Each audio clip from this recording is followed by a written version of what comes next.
Yep.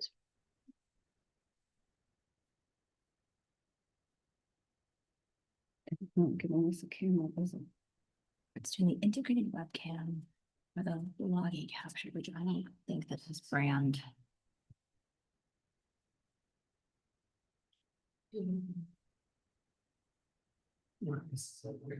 Just look back.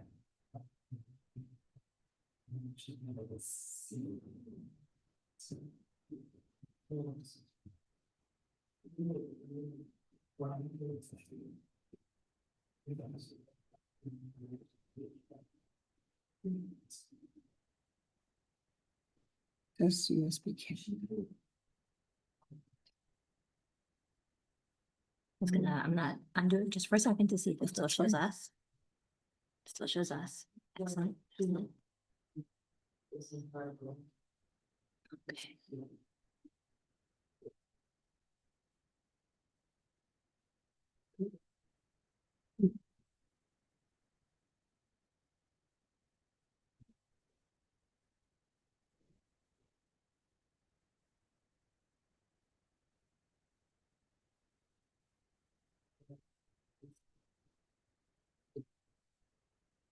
Yes, participant. Yes.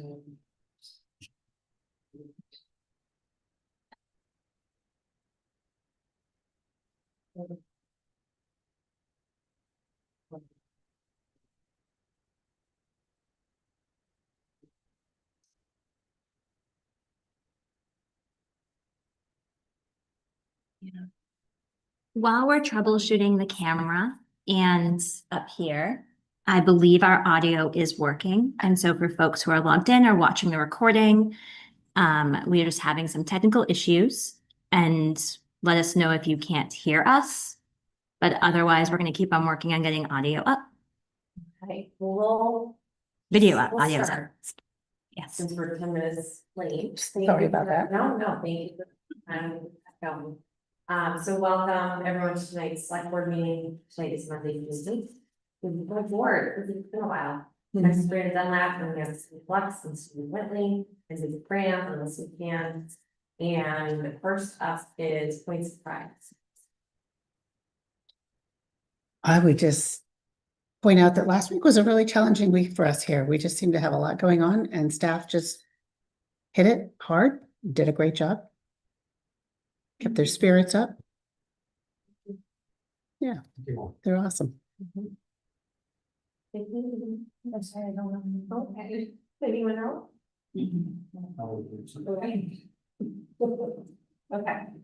Next is administrative approval of the consent agenda. I know we need to add. Example of I personnel. think there were 4. We need to name them to add them. So that they. No, we usually just put personnel action form and then, I think. Okay. And then in parentheses, the number. I'll make a motion that we approve the consent agenda dated June 8th. With the addition of 4 personal action forms that are circular for signature response. Second. All those in favor? Aye. Alyssa, are you in favor? I'm in favor. Aye. That's unanimous. And next is approval of the public meeting minutes from March 16th, 2026. So moved. Did Beverly prepare these? This was Kim and myself. Well done. That's a lot. Very. Yeah, and this one was particularly challenging because it was when we didn't have the audio.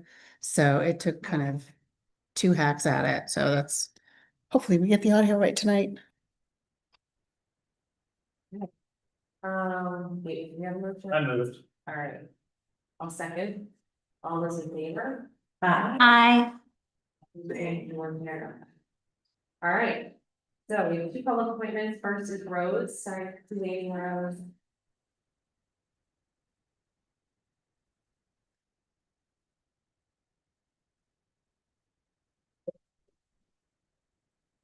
Amy has her apologies, she's only here tonight, she's the chair. So the library trustees are asking for spending funds out of the expendable trust. Library buildings and grounds. medical trust. It has about 17,000 in it, plus or minus because of, we don't know the exact entrance from last year. But we had preventive maintenance done on our HVAC system this winter, and they've discovered a whole host of repairs that need to be made. So, they're like, when we use money from that fund, probably we would spend it, and it's spending it out. Because the repairs are estimated at about $3,000.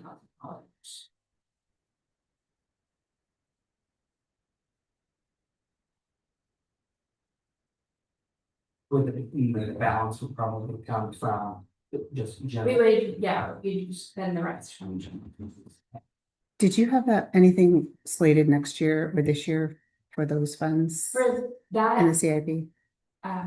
we have requested. Like, we put $500 as a small amount for like carpet repair, we would put some money in there for. Repairing pipes for our sprinkler system because. There have been some corrosion, we've had some problems with that, so over the years we've had little sections of pipes.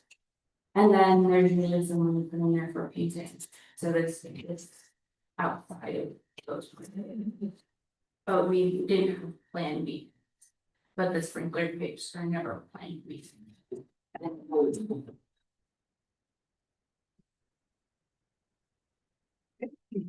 other questions? Move to approve the expenditure of, I mean, how do you want us to say it? Do you want us to say whatever the balance is right now? Up to the balance from.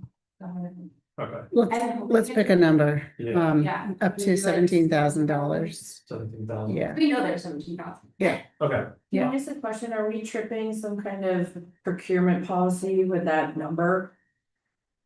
You know what I mean? I thought it was up to, it was like 50 that we had to go out to bid or something. Okay, yeah, I'm not sure. Yeah, That's what I'm I think- asking. Yep. 6,000. Thanks. So, yeah.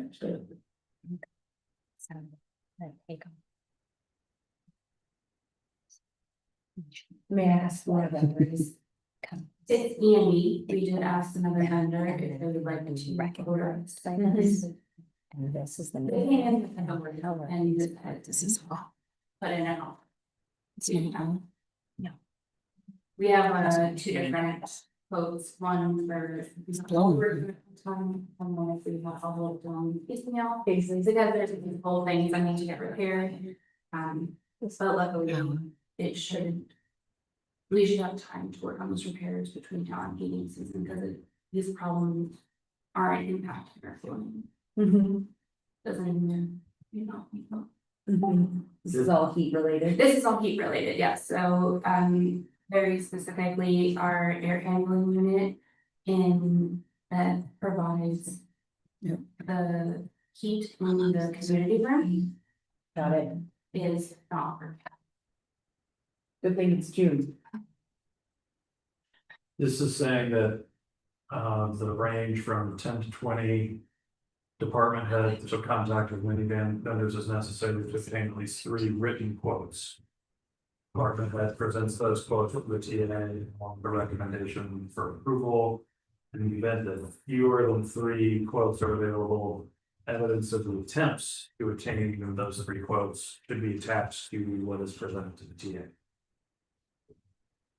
So other than the quote we have, I mean. So I have a second attempt that was a no. Okay.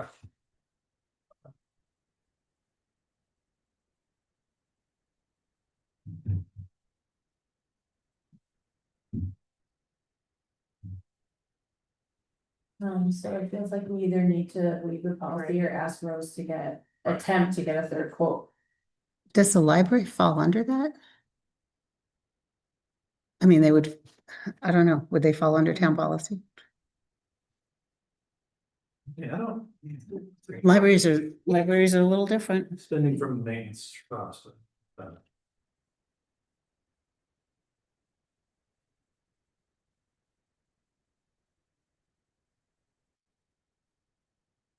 I mean, each repair taken by itself is under $10,000. It's just the cumulative of those repairs in post 21. Take it with a grain of salt, but according to the EA overview on Google, public libraries in New Hampshire are not subject to town manager or select board jurisdiction, governed independently by the boards of libraries, even the New Hampshire RSA, blah. Libraries have exclusive authority over their own policies, budget, personnel, daily operations. And so obviously, she's seeking our permission, approval to only add the fund, but I'm not actually sure we have the right line. I believe the select board has the authority or our agents to expend on that fund. So that was.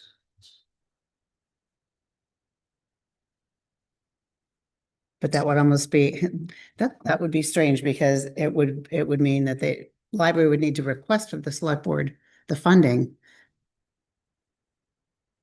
You know, but the select board release the funding, but that wouldn't necessarily mean that you could say no. Correct. Or put parameters around it.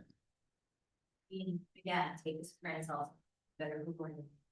While the library's full budget proposal goes before the official municipal budget large, including directly, trustees maintain control over how those appropriated funds are spent along with any independent trust funds. I'm not. For the budget, your yearly budget, in some district, they pay the budget out quarterly or every half year, and someone else, the bookkeeper, the library pays the bills, but we pay for the CIPs and expendable trusts. Not every town has them, so not every library. There's a lot less literature out there for. I think I'll make a motion that we approve the expenditure of 17,000. Up to, Up to 17,000, but I just want confirmation that we are the body that can authorize pulling money from this maintenance trust. But yeah, I'm happy to make that. If we're not, The trustees did approve using this money. At that last meeting, we had a conversation about how we were going to pay for the repair. because we don't have the authority and Someone it else. doesn't matter. Well, it's not us, I don't know who it would be. Yeah. Someone would have to okay it, not us. What the size of the board. Whoever the one article that. The body say, oh, yes, no. By having. hang on one second.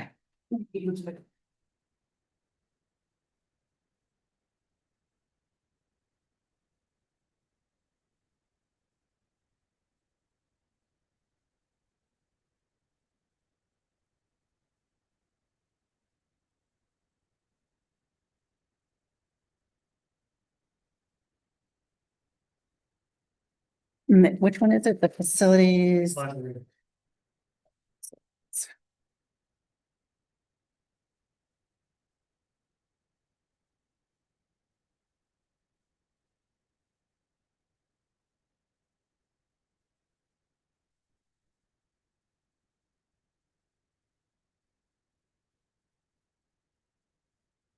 Not library replacement building systems? I just have in my trustees documents from times to that when the town adopted the Oh. extendable trust funds for the libraries, the library trustees were these agents. Yep, The library facilities maintenance trust? for both of them. Yeah. Yeah, then it's, I think the decisions are already made. Yes. Yeah. Well, I appreciate the courtesy. Yeah. Yeah, the heads up. Now I know, we all, thank you. Thank you, Rose. All right, next up, we have moving into economic development. Hi. Good evening, everybody. So, everything's okay, very numbers. Ian Hart, the chair of the Community and Economic Development Committee.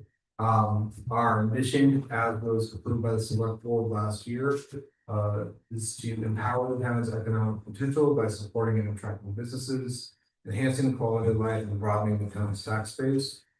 The CEDC generally meets the first Wednesday of the month, 5:30 here in Town Hall. More than 2 years ago, we began inviting businesses and organization leaders to speak at the beginning of our meetings on the topics of their choice. They're given an open floor to speak about their experiences being community and business leaders here in town. We generally ask sort of how they came to be in Hopkinton, why they stayed here, any challenges they might experience here, and if there's anything that the committee or the town generally can do to make to help to bring them success. Last year, we started started having the occasional meeting at business sites themselves, and have since held one meeting at Gould Hill, another at Byron Carr's Pop-Up Holiday Gallery. The learnings from our conversations with business and organization leaders were captured in our minutes, and thanks to one of our committee members, collected and synthesized into a report that was provided in advance of this meeting. It's important to share that there wasn't a single meeting. I know that Stephen can confirm this, but we didn't learn something. There was, usually it was something pretty surprising. We knew that workforce housing challenges, but we learned that it wasn't universally experienced. Many businesses spoke to Hopkinton's unique geographic advantage with access to I-89 and proximity to Concord. We learned of businesses who are extremely grateful for the assistance they've received from town staff, and others who were also very frustrated by town actions that made them feel somewhat disenfranchised. Several proposed $0 efforts that would be meaningful if implemented. You can get a chance to read the report. I hope that you will make time for it. We're going to put it right there in town. See that experiences reflected in the report. And if I'd be happy to come back and discuss. I'm very proud of the outreach that the committee has done to our businesses and organizations, and we'll continue to include this at the top of our meeting for the foreseeable future. And we'll also look for additional opportunities to hold offsites. If you know of any businesses or organizations that would be interested in participating, please send me in touch with the community of the town. Now, these conversations have been great. The community is extremely limited in its ability to follow. For 5 volunteers, all with significant additional commitments. We make the time in our meetings, and we make time out of our meetings when we can, but we're struggling. Since the economic development director position went vacant, we've lost well over 1,000 hours of staff time on economic development. There are a number of matters, including matters brought up in the report, that we're not well positioned to implement or follow up on, absent of permanent staff. We developed our revised mission when the town still had a director, but unfortunately, without a dedicated staff member, we're limited in our ability to support and track businesses. We're limited in our ability to enhance quality of life. We're more limited in our ability to broaden the town's tax base. Beverly has been a wonderful partner to work with, and she is more than patient with me than I deserve on my last minute agendas. But it's just simple. I appreciate that the select board had reason to delay backfilling this position. First, to prioritize and hiring and onboarding our new town manager. Then to revisit the mission of the town's community and economic development work, and then to further assess internal personal resources. But there are consequences of losing more than 1,000 hours of work on economic and community development. We don't know what community and economic opportunities we have missed in the past year plus. We do know that the TIF supported research into water and wastewater resources at Exit 6 is stalled. And in fact, some duplicative and redundant work has been done with the lack of coordination. The state will soon complete the roundabout at Route 2 and Route 127, and the Harts Corner property will be much more appealing as a result. But we need someone to be focused on the work of making this property available for potential sale and development. The CEDC took a vote and does ask the select board to please proceed with backfilling this position. The budgeted 0.5 FTE is only 0.25 FTE tax supported, with the balance coming from the TIF. The prior director brought more grant dollars than she was paid in her tenure, and it's reasonable to believe that a future position, once filled, could not only bring meaningful community and economic development to our town, but to do so in a cost neutral fashion. Thank you.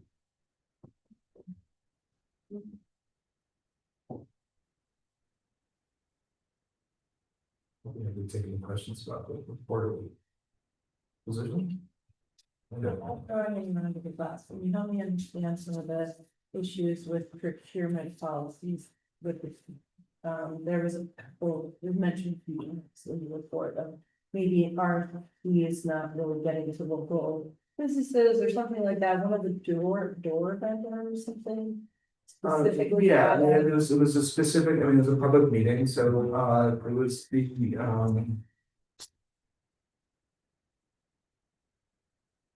The Crawford Group? Yeah, it's Crawford or LLC.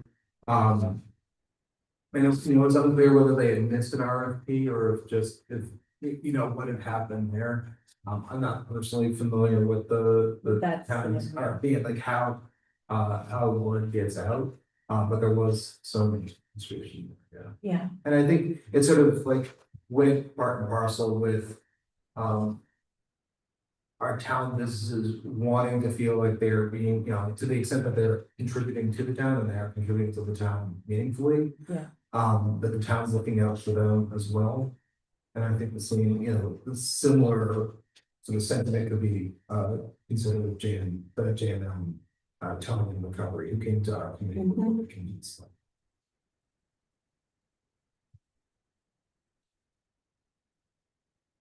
there's obviously a ton of work happening to that board. So you said one of the committee members did all the sort of synthesizing of the business leaders. Yeah, she brought she sort of, so AI did take a, did play a part in the way. Volunteers at the end of the day, but it to use the meeting minutes and everything was sort of captured in the meeting minutes. Yeah, Put it together and then properly edited for a human voice and consumption.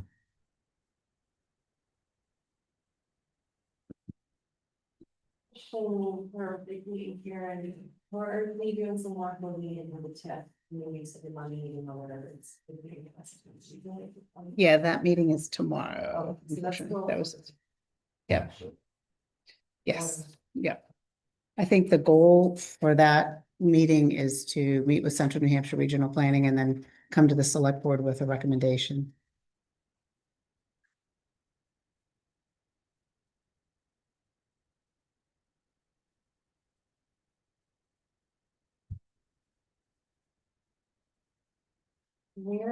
Okay, I apologize, I think this was something we talked about.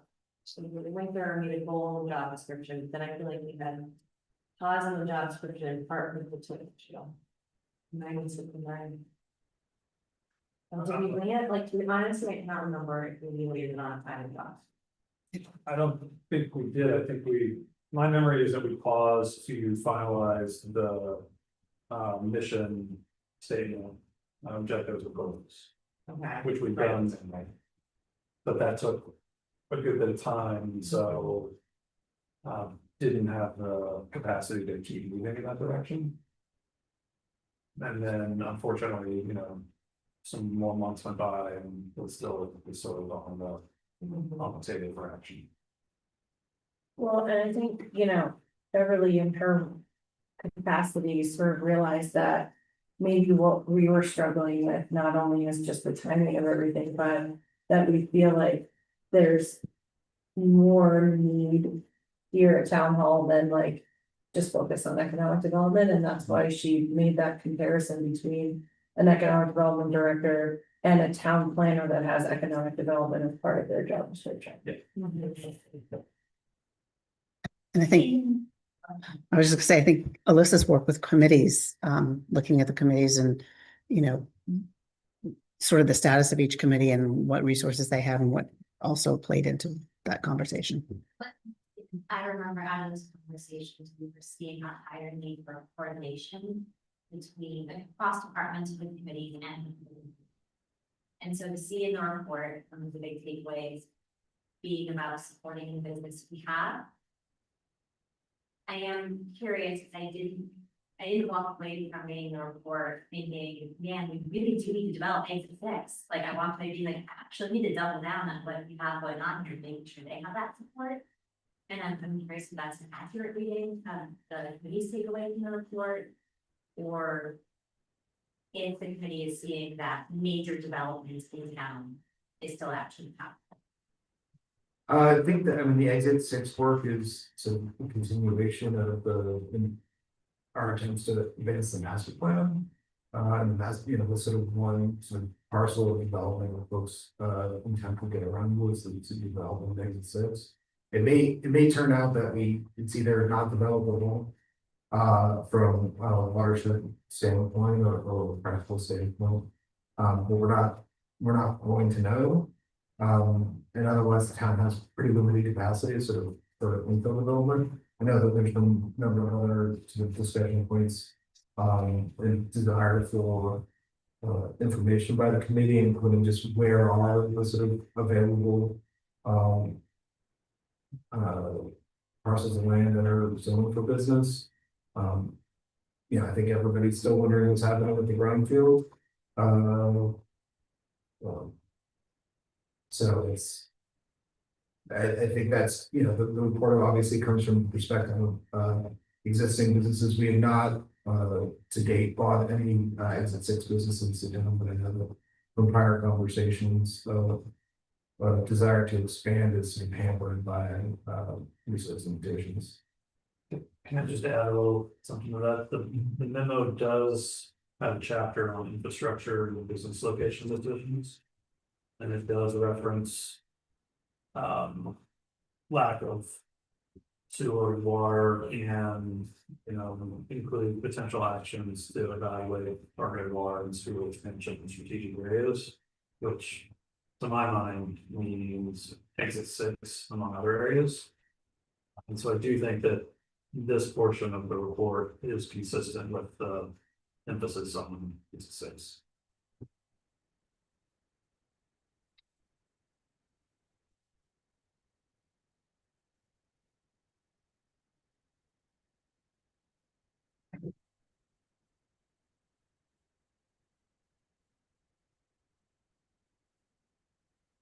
So tomorrow, when you guys come away with clarity about the money that can or cannot be spent in both folks. And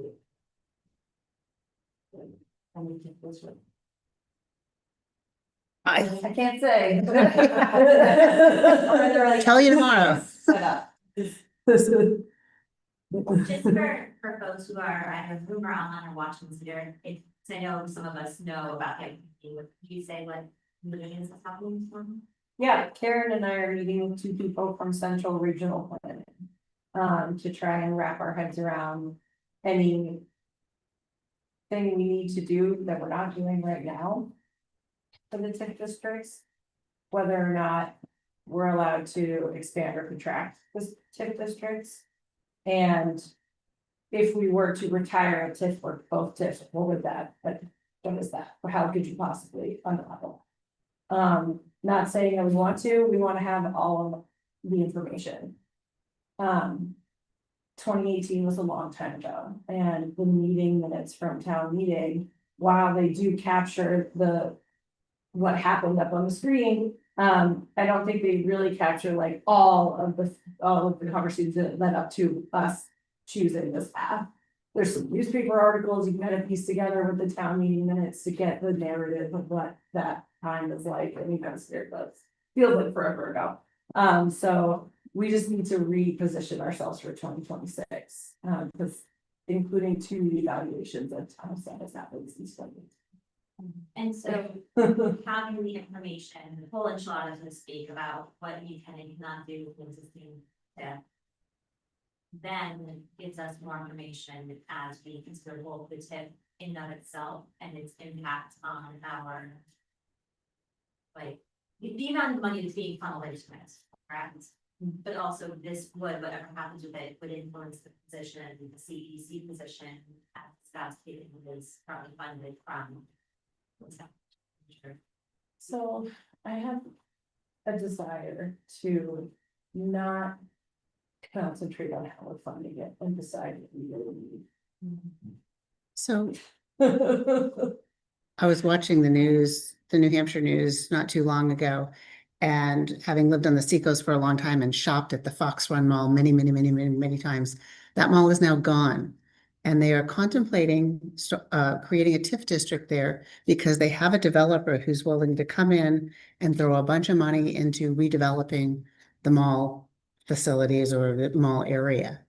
That's generally what TIFs are for, is when you have a project in mind that you want to help fund. We don't seem to have a project in mind. It seems like we're chasing projects. The way Beverly described it was a bird in the hand, right? That's generally when you would start. Something like. A TIF district is to help the bird that's in your hand. They do understand, we have a lot of knowns about the area in town we think would be considerably developed, and so, and then understanding the money and that capacity was being used to have more, like a deeper understanding as to what could happen in these places, because if we have that information, that is attractive to potential. Right? I think possibly, yeah. Yeah, in 2024, $120,000 was already spent to try and figure out if we could develop it, and there's studies on the CEC website, I think. Detailing what that will take. And with the caveat that, at least with the sewer, it's not just about adding lines, it's about. Fixing, we're not fixing, but making sure that we're running at top notch at the plant, not just adding. Oh, but you told us point blank that. Our faces, we would not have lines to this. Quite clear on that one, it was not around 2018 when we started this. And I just have some more structural questions, like the TIF confuses me, because. We talk about it like it's not taxpayer dollars, but it is, it's just separate taxpayer dollars, like the taxpayers are still, in theory, paying for whatever the TIF is paying for, it's just a different pot of money. And so, yeah, and again, just that said, with the reval, the amount of money that is being siphoned off to go to the TIF really dramatically increased to the point where it warrants a thorough discussion and investigation. And We have two different things happening. One is the CEDC position picking back up all the work that had been done, so a ton of work had been done on job description, on needs, and there were decision points we needed to make about the direction we were going in. And then separate from that is the tech, what's happening. It does seem to be healthy to keep it separate, like, whether or not we want a position is an important question without provisos about how to pay for it. Do we need this or not, you know, what do we want to do? Well, I think we had decided we have a need, and the Yeah. question is like, which holes are we? Not holes are we plugging, right, but like, how are we enabling local government to work in its best possible manner with this role? Yeah. Keeping in mind varieties of use that. And opportunities. Yeah. Being orange everywhere.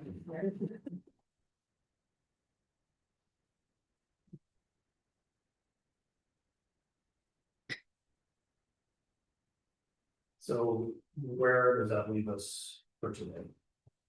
Understanding that. I mean, I agree that we should try to keep these two things separate. And if we're doing that, it sounds like we'll get more information on the tip tomorrow. And we'll hear about that later at another meeting. And so that still leaves us with the CEC. Job post. And we'll see.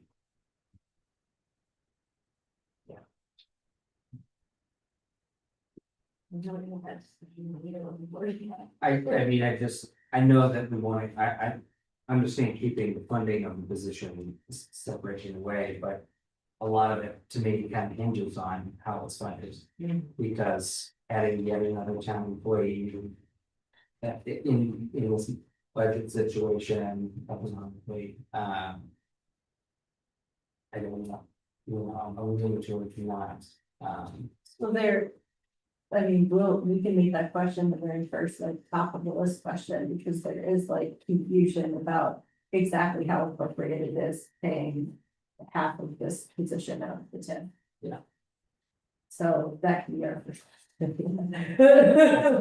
had requests that we share the documents with CATs and they're digging through the shared drive to find them. They're right there. They are They're, there. yeah, I dumped them in.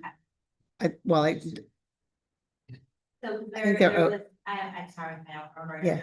Crosswalk Beverly did, like Yep. there's all that stuff, so giving space and time. And could we, at the next meeting, have some more time? That is to like. Yes, funding is very important, but my thing is like, what is the need, what is the goal? And there, if we feel the need is there and the goal is needed, then we make the argument for funding. But if we talk about funding up front and ignore the need, we may be shooting ourselves. But it might be that we identify a need and then we can't get funding for it, and that is what it's right, but. Yeah, and I think, we have gone round and round on sort of the underlying issue of do we need this position / we've talked about sort of. Not like a reorg, but like where do you fit in? And all the work Beverly's been doing, Right. which has been amazing. And talked about, I think it looking like, at one point, we talked about it being like. An assistant to the town administrator or something like that, like it might not be this exact position. And I've struggled with this whole thing since 2018, and you doesn't know that, I said that publicly, so it's not new. I think the way this is creating this community, I kind of felt it makes a lot more sense for this town. And I think this report is super helpful. I question, you put inside how we fund the position. Because to Vicky's point, at the end of the day, it's taxpayer dollars funding another position, do we really need this? And if we do, then we look at like, are there other unmet needs? Like if Beverly needs more help, and then do we want to think about doing like a full-time position that's not just focused on this work, but fills in other gaps at times. Mhm. And so I think that is still sort of an open question in my mind. Which I'm sure is annoying and frustrating for Ian and other seniors, and we've been having this conversation for a very long time, but. I don't know, I feel like I can probably go either way on this one, but I think I am still struggling a little bit with like. Where does this position fit in? And wanna make sure that if we are gonna fund something, like, does it make sense for this person to be part-time? Maybe they should be full-time and do other. Well, yeah. I think the other piece that's in it for me is the current infrastructure needs and the vast sums of money that is going to take. Beverly was writing one of the grants and ran it through ChatGPT, and ChatGPT came back with something, unless your current infrastructure is sound, you're not going to attract new businesses, new economic development. And we're starting to find out what the 30 to 40 years of deferred maintenance is starting to look like definitely on our wastewater system. Beverly just submitted a $7 million grant request, which we'll see if we get that, to fix the vertical issues in our wastewater. We're talking some big numbers. I don't disagree with any of that. I am a little frustrated that we seem to be having the same conversation over and over. And then we say we're gonna get more information. And then, we put it back on the agenda and then we have the exact same conversation and it gets put off again. I worry the sort of message this sends to the members that are on the board right now. I don't think it's perhaps the most attractive movie option. With all this flux and without this conversation still being up in the air. So I think these are all worthwhile conversations. I'm just, a little frustrated that we seem to be right back where we were, like a year ago. And I do wanna. agree with everything Karen said, like, I'm not fighting those things, but I'm looking at. 6B, which is, I believe, the most recent job description. And here's the thing, we're all talking about the infrastructure, expansion, development, but that was one section of this thorough report, of which there were a ton of other things that overlap so closely with the other things listed in this job description around coordination, and engagement, and communication. And later on this evening, we're gonna have a quick conversation about social media. And honestly, y'all, like, we need a dedicated staff member on social media. I'm not saying that is their job, and I'm saying it is a small part of their broader responsibility. Because otherwise we're digging ourselves a slight hole in this social media stuff. That is, I think it's a liability. Yeah, I'm trusted that's. And so I look at this around. You know. Engagement and communication. And all of this work, because keeping the town informed, keeping everything up to date, making sure new residents are aware of what to expect in Hopkinton. And making sure current residents know about changes, all of that is worthy work. The number of folks in town I talk to who just have no clue about the resources that are available and who think like, the only option can't possibly that I call the town administrator to find out what's going on, so. Not to go off too far on a tangent here, but I think it's worth revisiting the latest draft. And looking at it in comparison to the report that was presented and the needs that have been identified by our town hall staff as to where they're feeling maxed out. And moving forward. And we will make our case, and either the town will think we made a worthy case. Or they won't, right? That's my opinion on, like, bulldozing ahead, not in the sense of like bulldozing as a person to do, but let's get to a finished product, put it in front of the town. And then is that our hand? Yeah, I mean, whatever happens to TIF, if we were to change it in it, right, it wouldn't happen until town meeting, right? So if there was a person of this ilk working here in this building. That would be like a major help in this particular endeavor. So that's why that's why I'm trying to uncouple it from the funding, but I understand Steve's point that there's an argument to be made that, being this far into the budget season and what we've budgeted for is not what is now in front of us over here. And so we just need to be cautious if we end up not being able to fund it the way we thought. Because this feels like a full-time job, this 60 job description. I would just agree that it's also labeled as entry level. Which I think was a mindful thing to get someone in who can support a lot of the work that's happening. Yeah. So would the ask be that we just move forward with the job description or that? What their vision would be? You don't see it? Yeah, I'm just curious, I'm not trying to be like, look at that. No, I didn't receive. Okay. No, I mean, I think, speaking personally, as long as this work finds its way into some position description with the town, existing position, new position, combined with the social media piece of, or the kind of community relations, community development piece that you were talking about, also like that came up in our conversations. Businesses or well established in town not being known to newcomers. And who's more likely to put in new carpets than somebody who just showed up. As a relatively new resident, like being made to feel welcome, we got a nice pamphlet here or a booklet here in town, which was great. And I found out about basket. So I thought, this is the baskets. I should ask him for this. So yeah, so it would be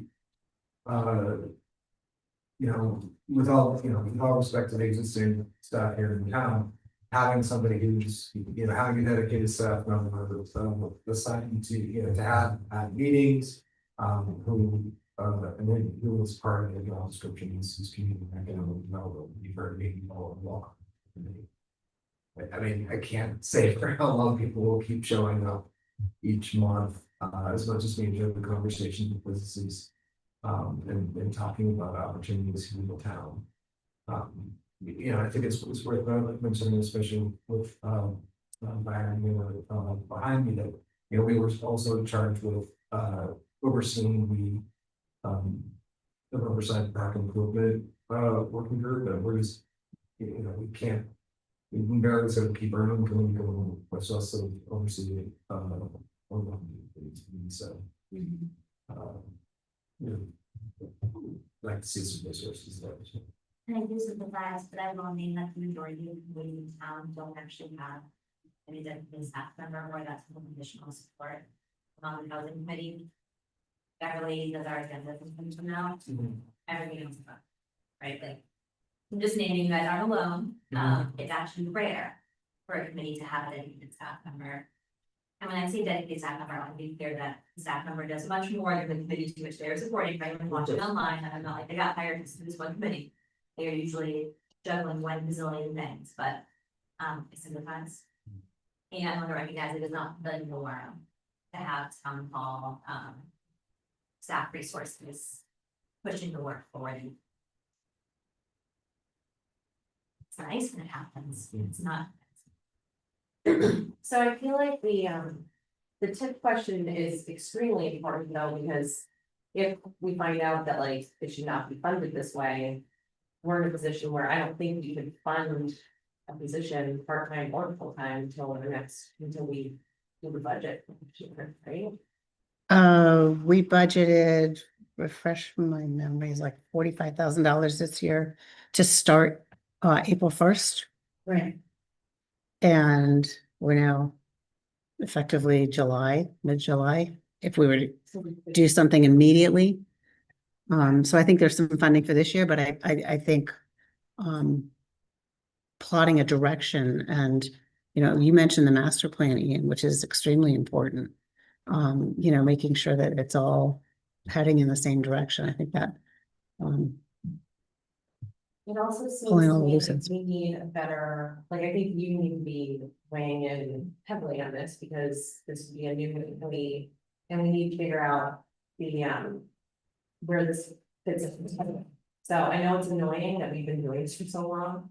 But I think that's super important. You can't just, well, we could just hire someone, but I don't think that would be very wise of us. And so I think we need to have some dedicated conversation with you and whoever else we think should get brought in terms of where a position like this would fit in part-time and full-time. Because again, if it turns out that there's more need and we could take this, what you were saying earlier, like zoning is considered in that person's job description, then maybe it is a broader position. If we have that need, then I think that would make more sense to be deliberate and intentional about it versus being like, okay, we have this money for a part-time person, let's just. spend it, yeah. Do you have this job description open? Okay, I worked on one of the later drafts, but I don't know if that's so the entry level stuff. I don't. So this one, it has 3 categories, and the first category says long range planning and economic development. And it says assist in the preparation, update, and implementation of the master plan, conduct research and analysis on land use, housing, transportation, economic development, sustainability, and demographic trends. Provide written reports, policy drafts, and staff memoranda and presentation materials. Identifies and submits applications that advance community and economic development, including grants related to transportation and infrastructure projects, assists in draft zoning amendments and land use regulations consistent with adopted plans and policy objectives, serves as liaison to both economic development and housing committee.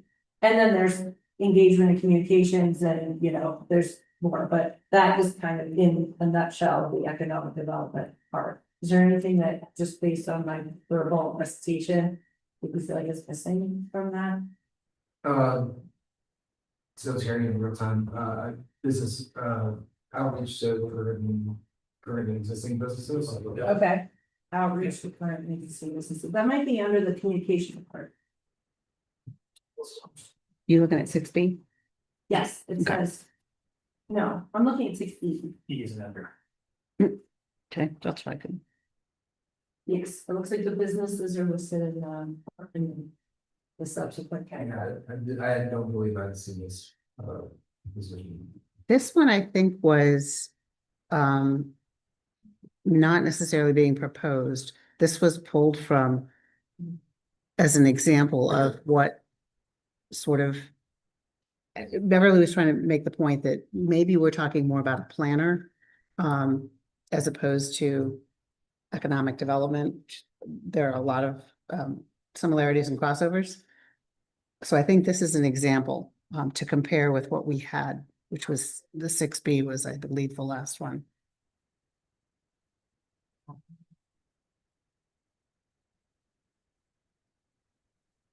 Yeah, if you, on that computer, if you toggle to the arrow at the right, you toggle to the left, it says B.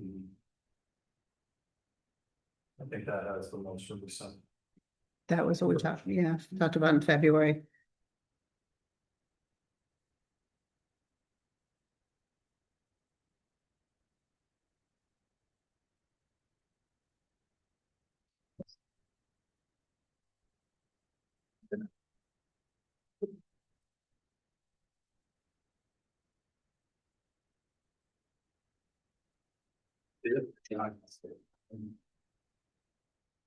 I can,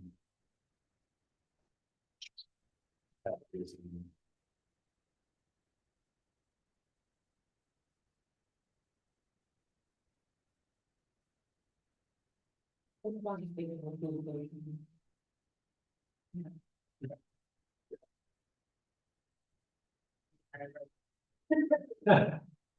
if there a reason. That would be all. Yeah, the last position I think I would use is called Community and Economic Development Coordinator. Which is B. And the yellow highlights were part of Beverly's working analysis of what actually crossed over into a planner.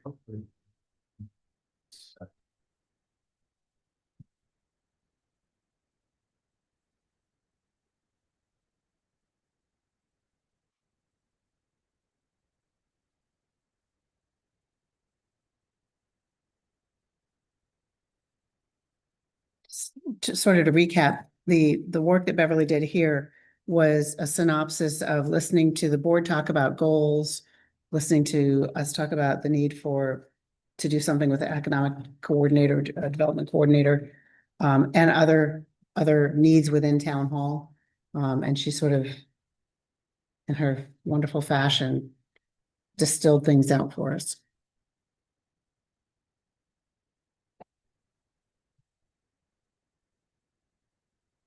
This is sort of new in the last 15 minutes before.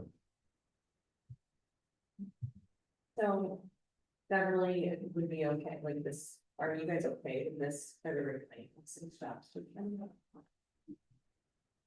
It's not so much are we okay with it, it's what, what I'm stumbling with is what are the priorities for the board? Do we fold in some social media? Do we want to strictly look at developing Exit 6? How do we fund things? I guess maybe the question I have is what more information do we need? What questions do we need answered? I heard somebody say, is development even viable out there at Exit 6? I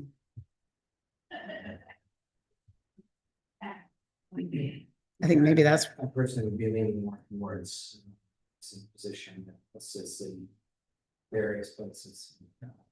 Rather than strictly, economic development. I mean, my own ideas where it says there's no specific. So, I don't think it's a lot of homes. I just don't, I don't see a lot of that. It's. Okay. Just. so how can we answer that question? I mean, I've had the same sort of concerns, like, and Jeff Donahoe would always say, you need an Amazon warehouse out there to move the bar, and we don't have that kind of space. I don't know if we have that desire either. That there's that, yeah. Yeah. So. Yeah, yeah, So just by me saying that, I think that the funding piece, becomes more prevalent to me, because I don't expect much to come out of the six. I mean, I look elsewhere in town, those are better spaces for TIF establishing, but, I mean, just wetlands there, and, I will get places like Loudon on 106 that do not have water and sewer, and municipal town guys. Water and sewer, and they're building like crazy. By cheaper taxes. So I think if someone wanted to build something there, it probably would happen. But now, there's a lot of wetlands in there, and now we've changed the buffer requirements again, or at all, Not we, the town. The state, town yeah, established state. wetlands, and zoning, everything else, so it becomes more restrictive. And then I look at it. And I know one of the current owners had talked about doing storage units and such, and moving out wasn't viable, so, so.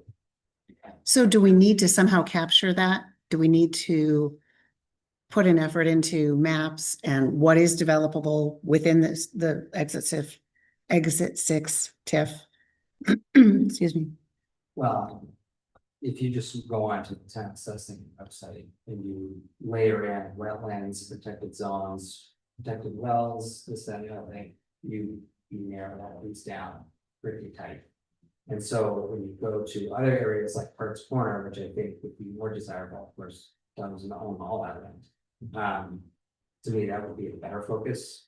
And then maybe where the paper mill was, there's a is that ongoing now? There, last I drove by it, there was a sign up for Samsung. Yeah, I saw that. I just didn't know where. So I think those areas could use more focus than exit six, in my opinion, but that's me. That's not me. So, but I say all that again, because there's a lot of TIF money that if we were focusing solely mainly on six, then we have the money to fund the real CEDC position there. I think there's gonna be less work involved with exit six, so then the funding piece becomes more relevant. But of course, if we've already budgeted for monies for that position where variation out, maybe we can still make something work that's less EDC heavy, but more a little more open to some of the areas that have staff gaps. I think that Beverly's planner example job description was her trying to draw that through line for us. Yeah, that's all that, I think that's what that is leading towards. Because it can do both. And the funding piece may not be as strict when you're not using as much to vote. Right.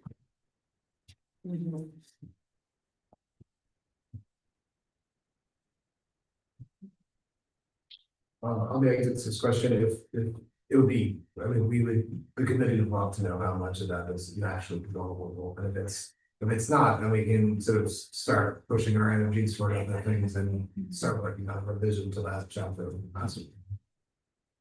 So that sounds like a to-do for somebody. Like, let's get that question answered, because that seems to be the elephant in the room, There's a ton of money tied to that TIF district.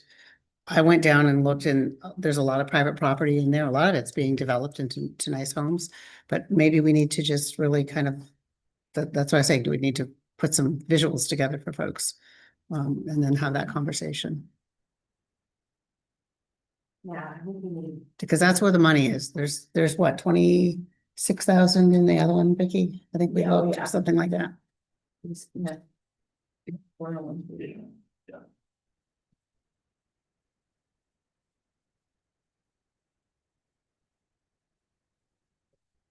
Yeah, but that is not something we should be pursuing, it does change the.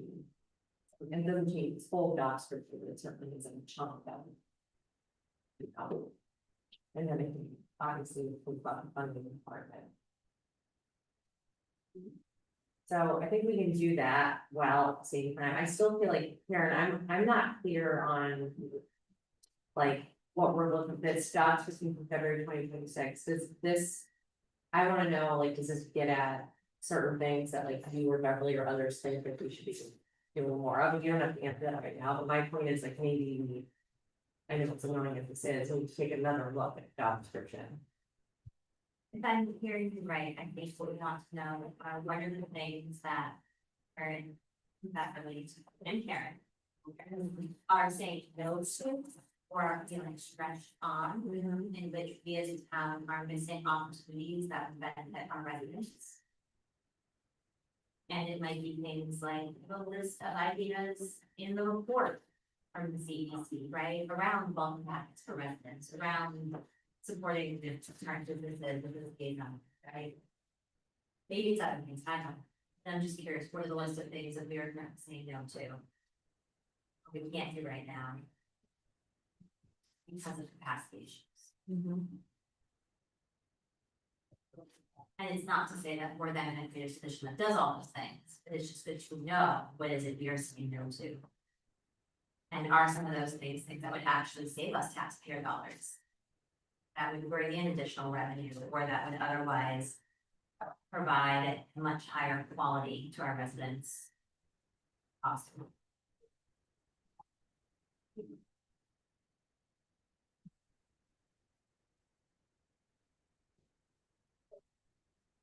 Trying to deal with that, I don't know who is gonna figure out exit six though. I mean, your info is helpful, but like. I seem to do a series of screenshots for it. I think we will right now. I can ask Beverly to take a look at that too. She might need some help with the maps, but we could certainly. Really can set up is like, I think that, having a position that of PDC, but also a lot of the. Other important things. Yep. I think that would be better, because again, I can just lean on, I think, less fundamentals and from tip money, in my opinion, that's my opinion. And I agree. I mean, I think that's going to serve a broader, the town's broader needs. Rather than being sort of very targeted.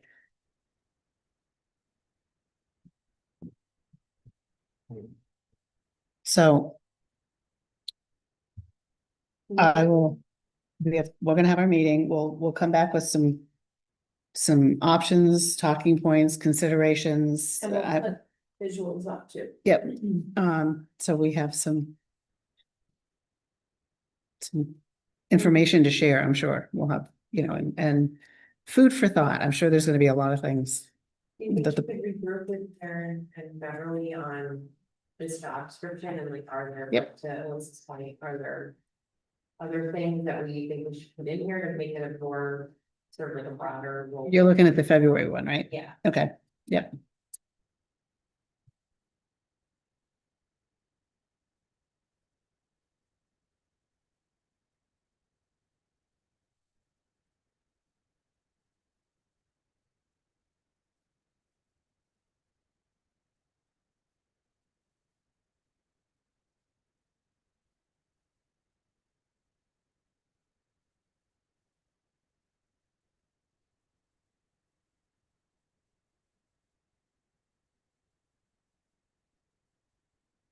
And then I think. We just have to move on this because I think the funding question will become. Easy to take immediate steps. And I think that input would be very helpful on us to try to figure out what we stage.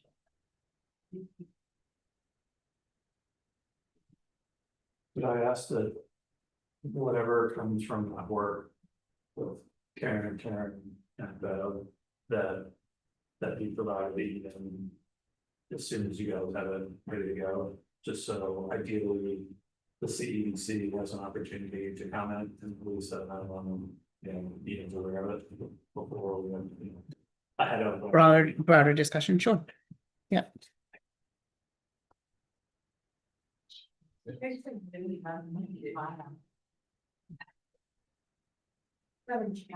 And when are we gonna, Well, our next meeting is 22nd. it feasible to have that? Change that internally, by the way? I think, They're gonna yeah, have to meet again. Okay, I'm nice with the committees. okay, But if we could put this on at our next meeting to do group.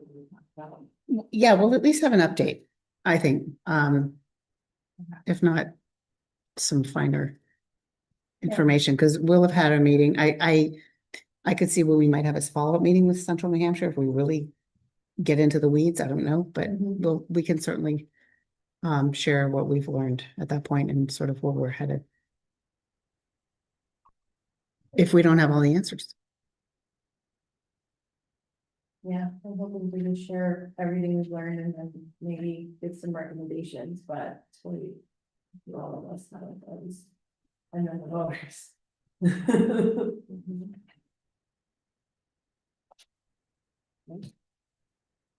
Unsatisfying answer, but that's where we are, unfortunately. I feel like we've inched forward. Inched. Let's find someone. So the 22nd. Yes. We can. Thank you. All right, thank you all for your time. Next is your updates. Updates.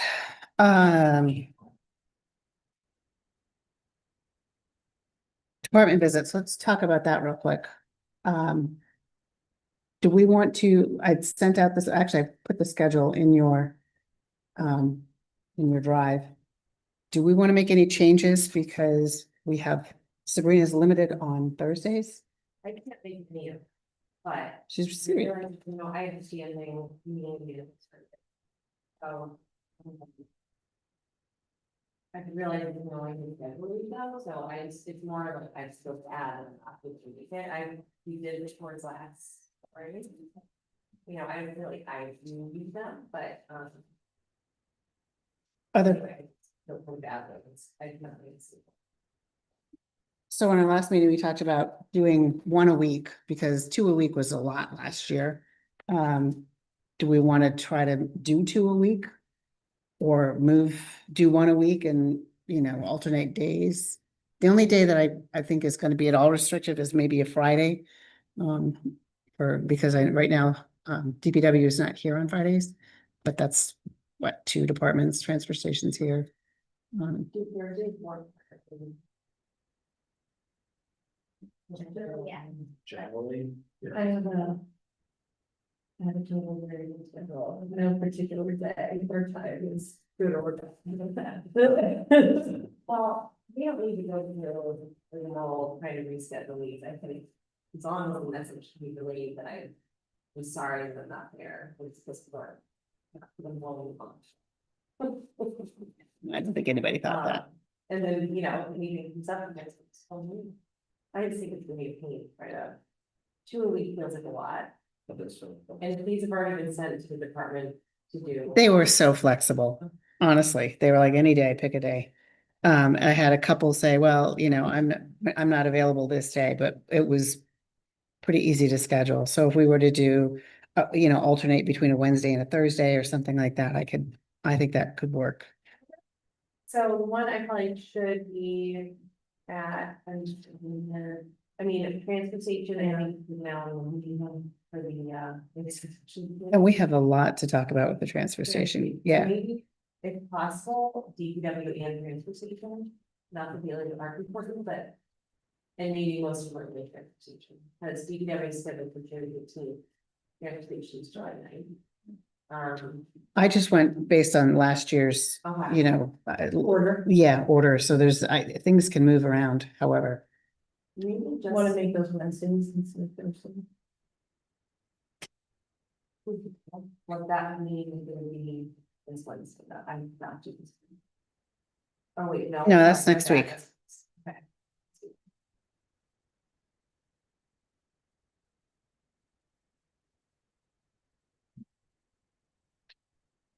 Wednesday the 7th. And they're at 8. Yeah, 8 or 8:15.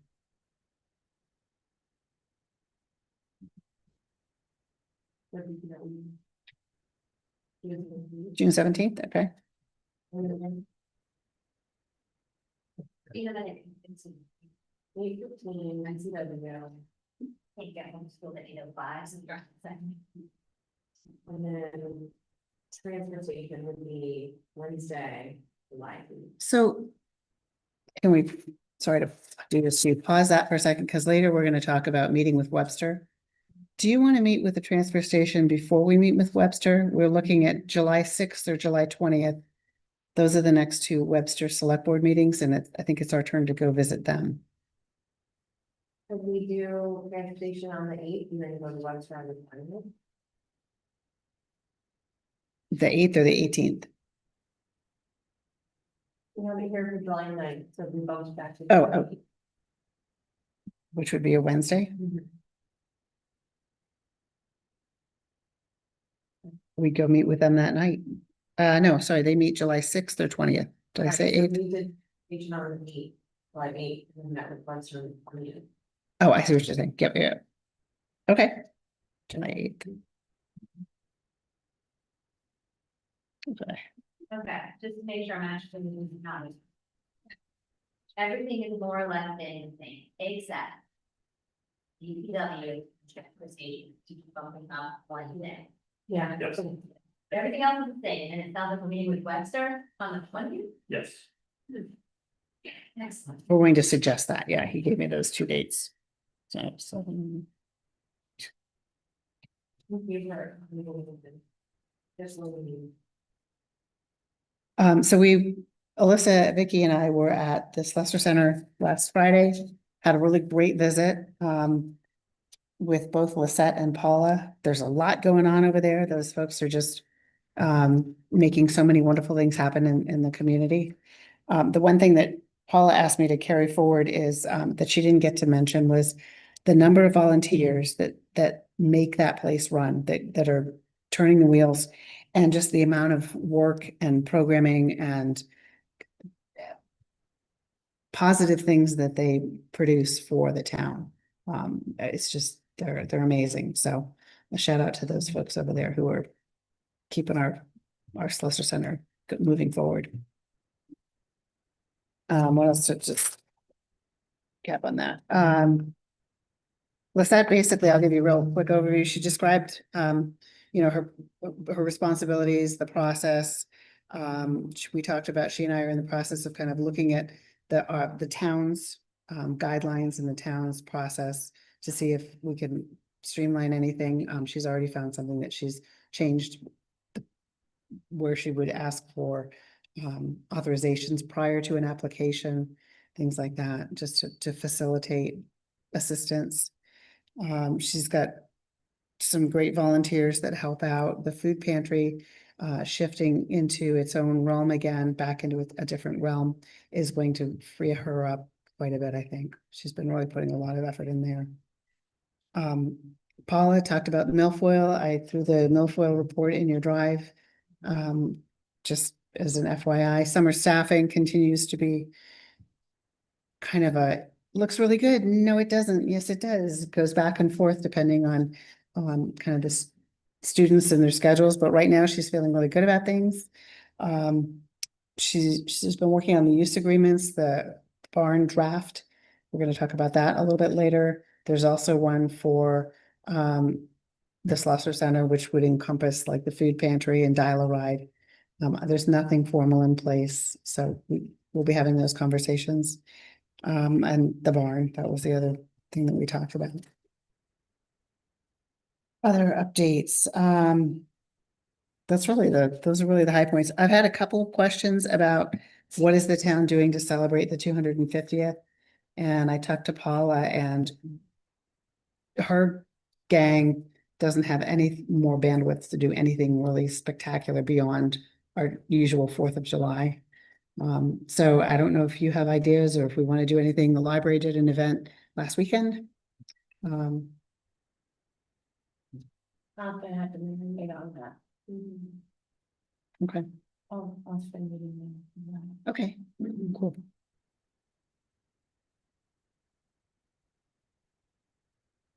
Any other questions, folks?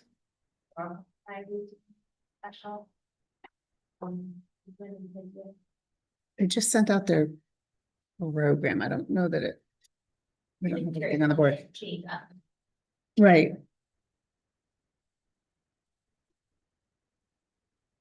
think he's on it.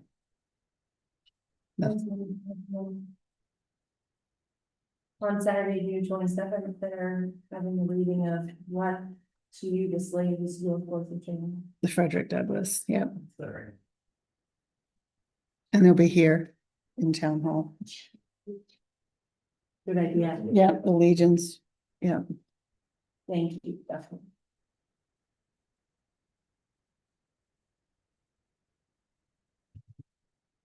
So other than that, I've got nothing really Okay. huge updates. The milfoil work, Yeah, fascinating. it is, but so do they feel like they got, I think if I tell them, they get what they wanted done, or do they? Yes, they did. There will forever be a problem there. I think, and they've got the swimming area cleared. And she said it looks really great. They did find some, I think the report mentions it in the dam, so it's breaking off and it's moving. And it's obviously coming down from Kimball Lake. Yeah, I think policy that we're gonna get some recommendations to that event. That was the report that was supposed to contain recommendations, and I didn't really see anything. Okay. Um, It's like facts, so it's nice, but yeah, I don't. We can follow up and, Yeah. So. Yeah, so, but it seems like they pulled out 156 gallons of milfoil from the swimming hole, so thank you. Paula, That's a for lot. saying that. Yeah. and the, Sorry. No, I was just gonna ask if there's any, is there any sort of ongoing maintenance that we can help prevent milfoil? When it's hard to swallow, I feel like it was not like kind of the roots of not a viable option for many reasons, but. I believe it really should be in the house that we have, Yeah. like other people Mhm. who lived on the waterway. Yeah. As well Yeah. as, ES's. There is something though, because as my parents say, they have it. And they put something in and put something out. And eventually, but it's an ongoing thing. it's like little snails or beetles or something like that, yeah. Yeah, there is something you can do. Because it's for them, and it's for them from another thing, and I'm aging, and I'm old, and that's how it. And your source is really up here. Yeah, you mean the big lake. The big lake is actually really, is is connected feeding to- that one. Yep. Yep. Yep. I think I should. Okay, we go on to old business, Sure. what your procedure policy. It does sound like the school board, but like, is this our final reading?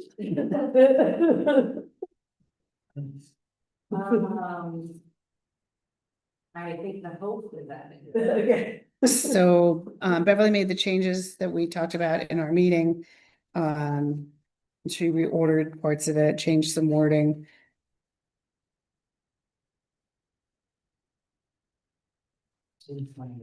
Is there anything that? Did you're we- Concerned about? Did we include? I remember early on, we had the conversation about sharing nominees with board chairs prior to we're soliciting feedback from the committees themselves prior to. I think that, I know exactly how much is in the document today that I put together last year. And I think it was for some bigger changes and different changes as opposed to amending existing. Policy, okay. Okay. Yes, I really looked at that document today. Yeah.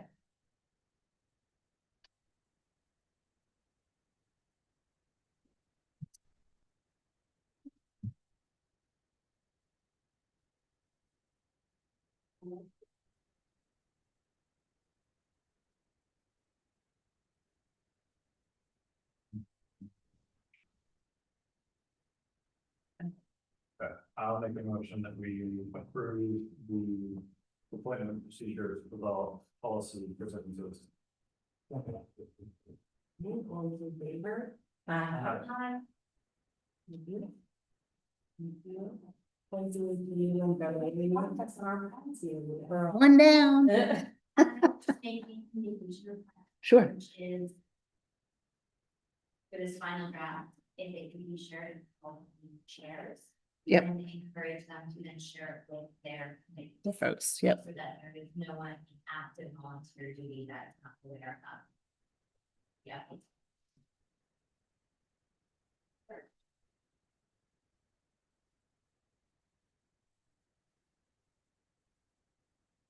We have the goal discussion. I don't think we have. Do we want to keep this on weekly just to check in on, okay, that was Vicky's nodding emphatically over here. That's why it's in the May 14th meeting materials. It's number 11. Oh, I'm sorry, I didn't move it over.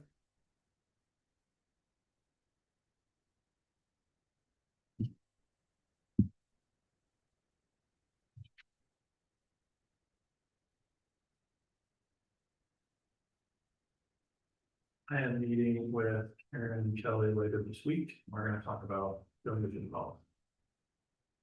Awesome. Well, also. Donation. Oh, excellent. Okay. Oh, that's your names. Yep. Okay. Alyssa, there's social media, you wanna talk about social media? Yeah, so you know about anything else on the goal list? Happy to jump to social. And tip funding, there's a discussion. Yep, So, no. And we're moving forward. we checked out this one, I'm reviewing all the policies, one of them. So it's progress. You should make your sub list, so you can start crossing Feel really good about it. All right, And so. Erin and I ran into each other on Thursday. And we're discussing if we can find time, go over the website Mhm. and leverage her experience with previous website creation for Bradford. As well as looking at, if you guys are on town websites and you're like, man, I really like this town's website, you have to just let us know. Because obviously the user experience is such sort of browsing a platform, if you're like, this looks good, it's easy to navigate. Send it our way. Your promises, but We're open to input. hey, social media, So essentially, we have, a variety of different social media accounts, and I'm gonna put an edit on that and say it's websites that are representing the town of Hopkinton to the community. They range from social media representation from departments like the police department and fire department. And into additional websites such as the Hopkinton website, where you can log on to register for different activities, right? We do not currently have a policy in place that oversees our town social media, content moderation, access, so forth and so. From a pros standpoint, it is wonderful, the volume of departments and committees that are seeking to communicate with the community. Yay. From a con standpoint, every time we make a post in which someone can comment on it, that becomes a public forum. And so then how we engage with that public forum has to be done in a specific way. In preparation for the next conversation, I reviewed the New Hampshire Municipal Association, listened to it again, their do's and don'ts on social media. And so it's a fine line between making sure that it's government speech, whether it's through government going on, but that when it becomes a public forum, that we are not accepting stepping on free speech or otherwise ending our season. So with that in mind, the document in there, I just want to talk through a couple of single like initial thoughts in it. Further down, there's the online audit, which just links to some of the additional social medias and websites that are out there. There's 4 questions that we're gonna kind of help me guide, and further down, there's links to other policies, by the way, by other towns. So you can go into Congress, info, and into the Northfield, and of the grade, you're looking at the 90 bows, was probably the most similar to the direction that I think we'll end up going in. But first, it's about who actually just even approves the creation and or deletion of town-friendly websites and social media profiles. There is currently a gatekeeper. There's a policy that states with a gatekeeper. And my recommendation is really that we would empower the town administrator to do it on behalf of the select board. And I put deletion in there as well, because if a post is the only source of information, it then becomes town record. So if we post a bulletin here announcing the closure of something or piece of information, and we post it online, we are able to delete the piece of content online at a future date because we have the original record.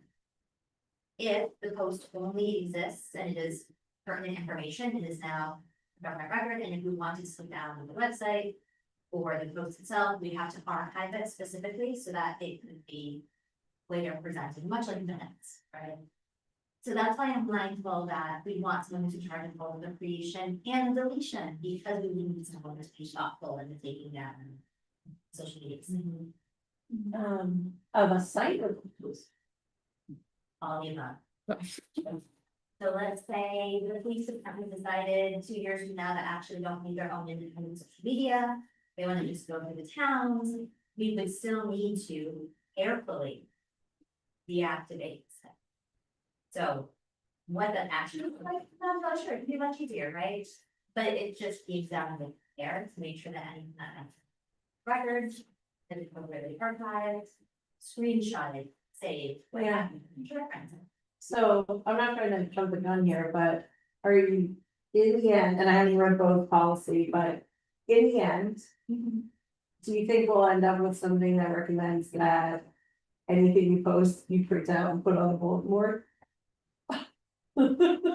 I don't think we'll land there Okay, at all, because I think much of the information that is shared online is a duplicate or a expansion of something that's already being shared on the town website. okay, And or through like the pertinent, what have you. It is more that when you're not aware of this, we might be missing. That's all. okay. But Okay, I really do think the way we have historically used Facebook across the even department committees has been above board. So I think everything has been about amplifying information that's been appropriately posted to an appropriate website. Or sharing information that is considered like a moment in time versus being government record. okay, Police department's been a little bit tricky. The 2 lawyers on the New Hampshire Municipal Association webinar do not like it when police departments have social media. Because comments can become evidence. And so they're like, those in particular, you have to be very careful with if you choose to deactivate, and deleting is a big moment. so, but you're saying if we were to say, we're gonna scrub this Facebook account, that we would have to archive every single post they ever made, just. No, I'm saying you have to go through every single post they ever made and then make a judgment decision as to whether or not it needs to be archived. Okay, Just archive them all at that Correct, point, but I yeah, mean, but yeah. the thing is like. Someone would have to sit down and do that and organize it in such a way that it would then need to be. And now I'm taking it to the extreme, right? Like, we are not the only town. With a number of social media websites, like, we are not out there like on our own. It's just that these are the best practices that were presented in the webinar, and in so much as like, know better, do better. So I would recommend that we would, our town administrator, on behalf of the select board, because I don't think we need to necessarily interface with every question around social media. And I would imagine our town administrator would come to us if someone was truly looking to spin up or shut down something that isn't in line with something else we're already working on or have already requested. So, the next thing is that the best practice is having one social media manager. I wanna honor where we're at and how we're going and say that while I don't think we can necessarily shoehorn everyone into going through one person, what I did see some other towns do in their social media policies is include in the policy that, you know, the people who are going to be managing social media websites will have reviewed the policy and signed a piece of paper saying that they have reviewed the policy and are aware of it. And that the town administrator has access to said social media by having access to the email and password and all that, and the best practice being that these social media should always be associated with a town email as opposed to a personal email. So just like good hygiene, where you know a lot of best practices having one person. I mean, the wastewater treatment facility is crushing it on Facebook. I don't want to stop him. He's doing great, right? Like, I want Chief Yale to post about burn permits when he needs to post about burn permits, right? I don't want to create unnecessary red tape. I want to recognize that it is best practice, and so we should have policy around making sure that folks who do have access know who has access. That they know what they should not do, and that our town administrator also has access in the event that they need to go in and delete something, or remove something, or change something, particularly when it comes to derogatory or discriminatory. So just to circle back around your prior point, like saying bird permits are issued today does not count as town record. Okay. Nope, it was already gonna be posted on the front of the fire department. This is just back there. It doesn't want to be sure that. Now, if it was the only way you can find out, that would be different. Do we need to do like an audit of some sort about various town accounts and who's running it, or do we know? I think that that would come out of the policy, and so I think we get a policy in place. We would send it out to the department heads to say like, hey. We appreciate that everyone, and to committees, we appreciate that folks are communicating directly with the public, and as social media become more and more an important part of our lives. You know, policy in place, and so here are these accounts that we are aware of, and it could be tailored to each. Could have you to, you know, have a case for you, do you have a sheets? Versus someone who hasn't, this is all of them, and then slowly getting hands. Do websites count in the same? Like constraints about archiving and We did build records count the same, visual record universe. Okay. And I wanna really practice by saying, I'm not an expert as to which records count and which things. I just realized that in my brain that they were like, be mindful about just deleted comments. And you certainly cannot delete comments by citizens unless it is derogatory, right? It can't be, for example, if a citizen posts that they do not like the way a committee or so and so handled something, the comment must stand. You cannot go in and delete it. If they go in and say something that might be considered, I mean, I would use a slur, but like a slur, you can go in and delete that. And so part of the policy would be including under what conditions can comments be deleted, but also just practice. Comments turned on. I was gonna say, can we just That's not like make a one-way communication? the thing I may be most probably in favor of is awesome. Yeah, so we're just going with the content that can be shared, go straight to comments, and I'm hearing disabled, comments disabled. Now, the bummer part is you'll feel from the comments being like, look at that, I'm just reading, that's so amazing, and I think the trade-off is worth it, because it means that staff don't have to be, lawyers. they don't have to be lawyers, we don't have to make them have that expression in there. And the best practice they suggest is to really continually post and encourage folks to reach out to the appropriate channels as opposed to creating a like comment online. So Or every single time we're posting something that may have a question that's a little bit more like on it, make sure to put in that post who to reach out to with questions. you could almost have it like a signature line at the bottom of every post, just to, you know, if you have questions, call the town office or whatever, and Right. we redirect people all the time to where they need to find the resources. And Yeah. you know, other stuff, to run this site, I appreciate. Whenever I talk about things, this is already helpful, making sure the right calls in front of me, because if we just turn off comments, we don't have to have a list in the policy of what types of comments are allowed and not allowed, right? We have just effectively. It'll make our policy much clearer, and we can focus more on the type of content you should be posting and less on how to help comments. Okay. And so that brings us to the type of content that can be shared. And so I really appreciate the kind of both description of their content to be posted on town social media accounts, should contain town sponsored or town endorsed announcements, activities, events, or school programs. Any content generated by any party other than town officials must meet the test of common public interest and must be nonpartisan and non-partisan. So for instance, if the Legion is putting on a hot dog event, right, on Memorial Day weekend, the town can reshare that. That is a town interest, it is nonpartisan, it is non-commercial, it's a nonprofit organization. But if Witching Hour was giving out dollar coffees on their Memorial Day, like they would not post that. So it really, yeah, it never, yeah. But so it helps whoever is managing the social media not feel a creep. Because I think we all have a love of the town. We want to promote different businesses in the town, but we want to make sure that the town website really, and any of the towns will be able to count fire, police. Or CDC is a little bit strange, and so we want to like reference that later. Because I can see us like having an addendum to be like, oh, but also. Again, to that side for a second, because it's such an outlier. Yeah, So that when a visitor goes to that site, they are actually getting the most important information that they need. That's relevant to why they have. We don't have a separate policy just for well in general. Not that I'm aware of. One personnel. Yes, I'm just, this, there's, again, we have all these additional websites that are town, sites, if you will.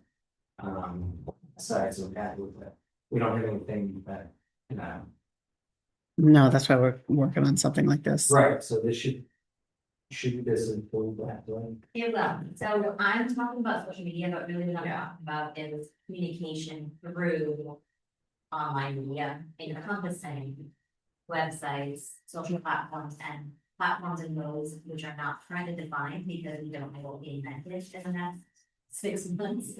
And so I don't want to block us in, be like this pertains to Facebook and Instagram, but rather like digital modes of communication should meet these standards. If you want to start a Substack, still gotta talk to town administrator, right? Like, so I want to be really all encompassing while also recognizing the most common ones right now, so that both don't get lost. I really liked Bo's description and concept of that. Yeah, really, so. Awesome. Okay, guys, so yes to town administrator and content. It seemed like no one really hesitated, and I said, yeah, one will be good, but really, everyone's kind of doing their thing right now, let's just get them trained and everyone in the same direction.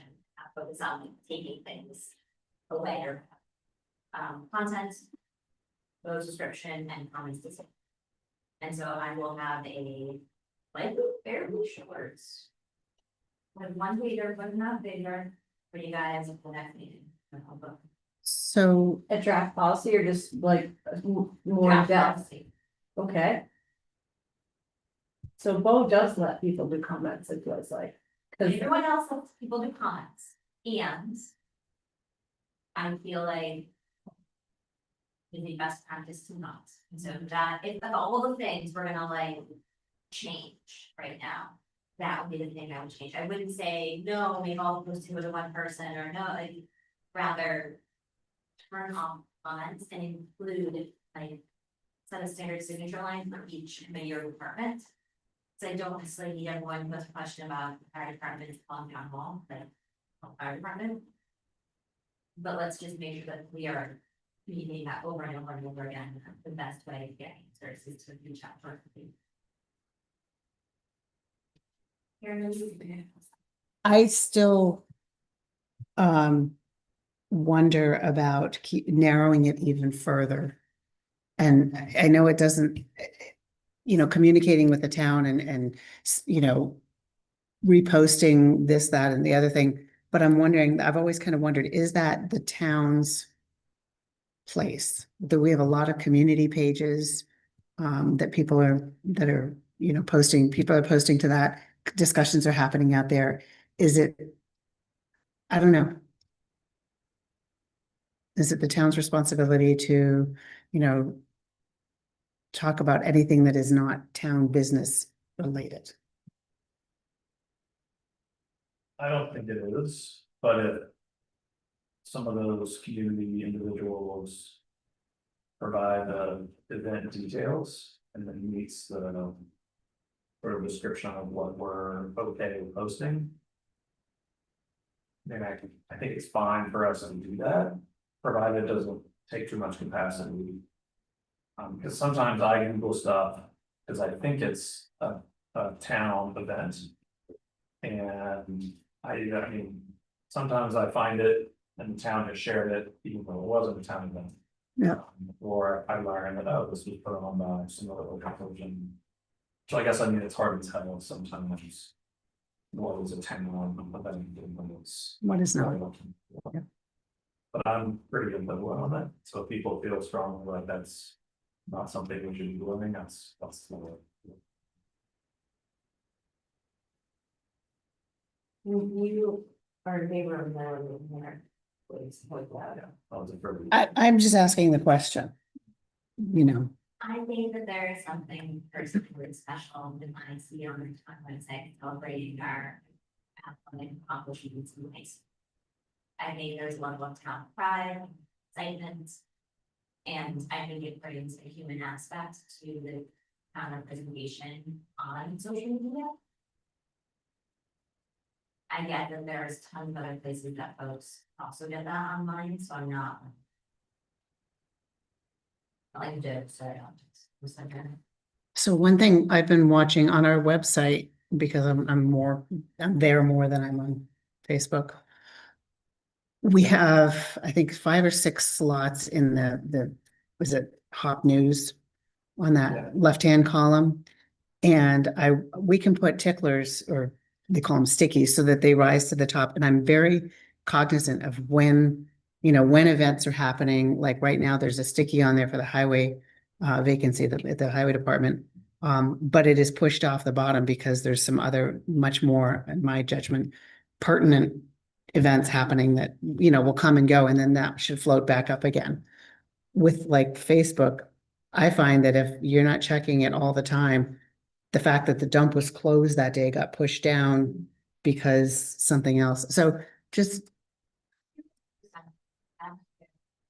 whether it's 5 or 13 content, or if I can utilize features on platforms, such as the dumping flow should be pinned to the top, right? So that if for some reason someone is posting an agenda announcement that day as well, or something else Yeah. that is equally pertinent, but not urgent.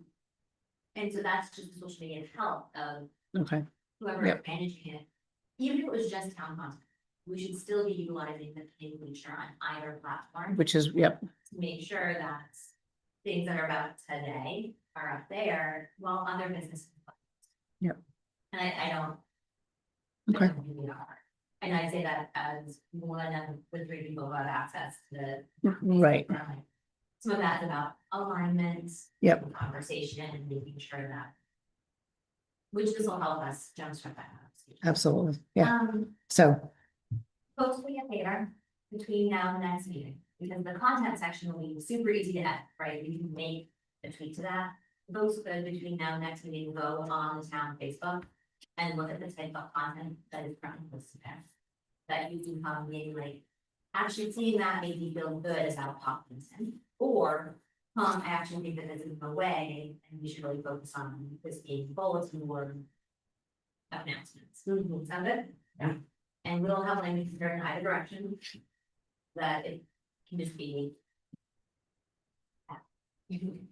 I do want to point out though that the re-sharing of other town committee and department should continue, and that this would not limit that, right? So if the rec department is posting about an upcoming event, we should be sharing their event. That kind of stuff, so it's more about things that are not run by the towns. And then midterm actions will also be in place, besides gathering all the information, and I also talked about, just having a conversation about. Do we have the correct communication channels? Have too many, do we have too few, like, how is everyone communicating and making sure that all alignments to that, but any information. Um. Also, I think that, the schools have an advantage because they have the ability to change the sign at the high school and present information to the town. A lot of people drive on the road. We have a sandwich board, but we can't really put it out at the road. It sits in the driveway in here, but I don't want us to lose track of IRL communication, because like, for instance, my mother-in-law doesn't have the internet, so there are gonna be certain people for whom all of this work means nothing. And so we might want to invest in a few more of the sandwich boards and sort of codify, at least what events we think call for those being placed out. At least the most major of events, like I know we do voting day. But But you're talking about transfer stations closed today. sure, Or yeah. clerk's office is closing. Or today. last day to change your affiliation Yeah. or whatever, all that stuff. Wouldn't it be cool if it somehow linked to the website or whatever and just went out to some Does. kind of electronic board somewhere? That would be. It's got to. I Yeah. don't know. Thank you. You put a lot of work into this, Alyssa. Thank you. Okay, next up is Easton Barn. Right, music Easton Barn. So this kind of comes out of another request to use space in the Houston barn. And I talked to Paul and I said, okay, what have we done in the past? And it's, well, the sports group has always been in there, and then Rotary wanted to go in there, so they actually took care of their space, built them, they spent their own money, enhanced their space, put a lock on the door. There's another group, I think, in there with some stuff kind of tucked against that. The Boy Scouts used to be in there, now they're over in Kimball Cabins, so we could expand this to include Kimball Cabins or any town's storage spot. How do we prioritize who gets to do what? Is it first come, first serve? We definitely need something that says we're not insuring your stuff while it's here. And this was Paula's stab at covering some of that while we sort of develop this. It's based on the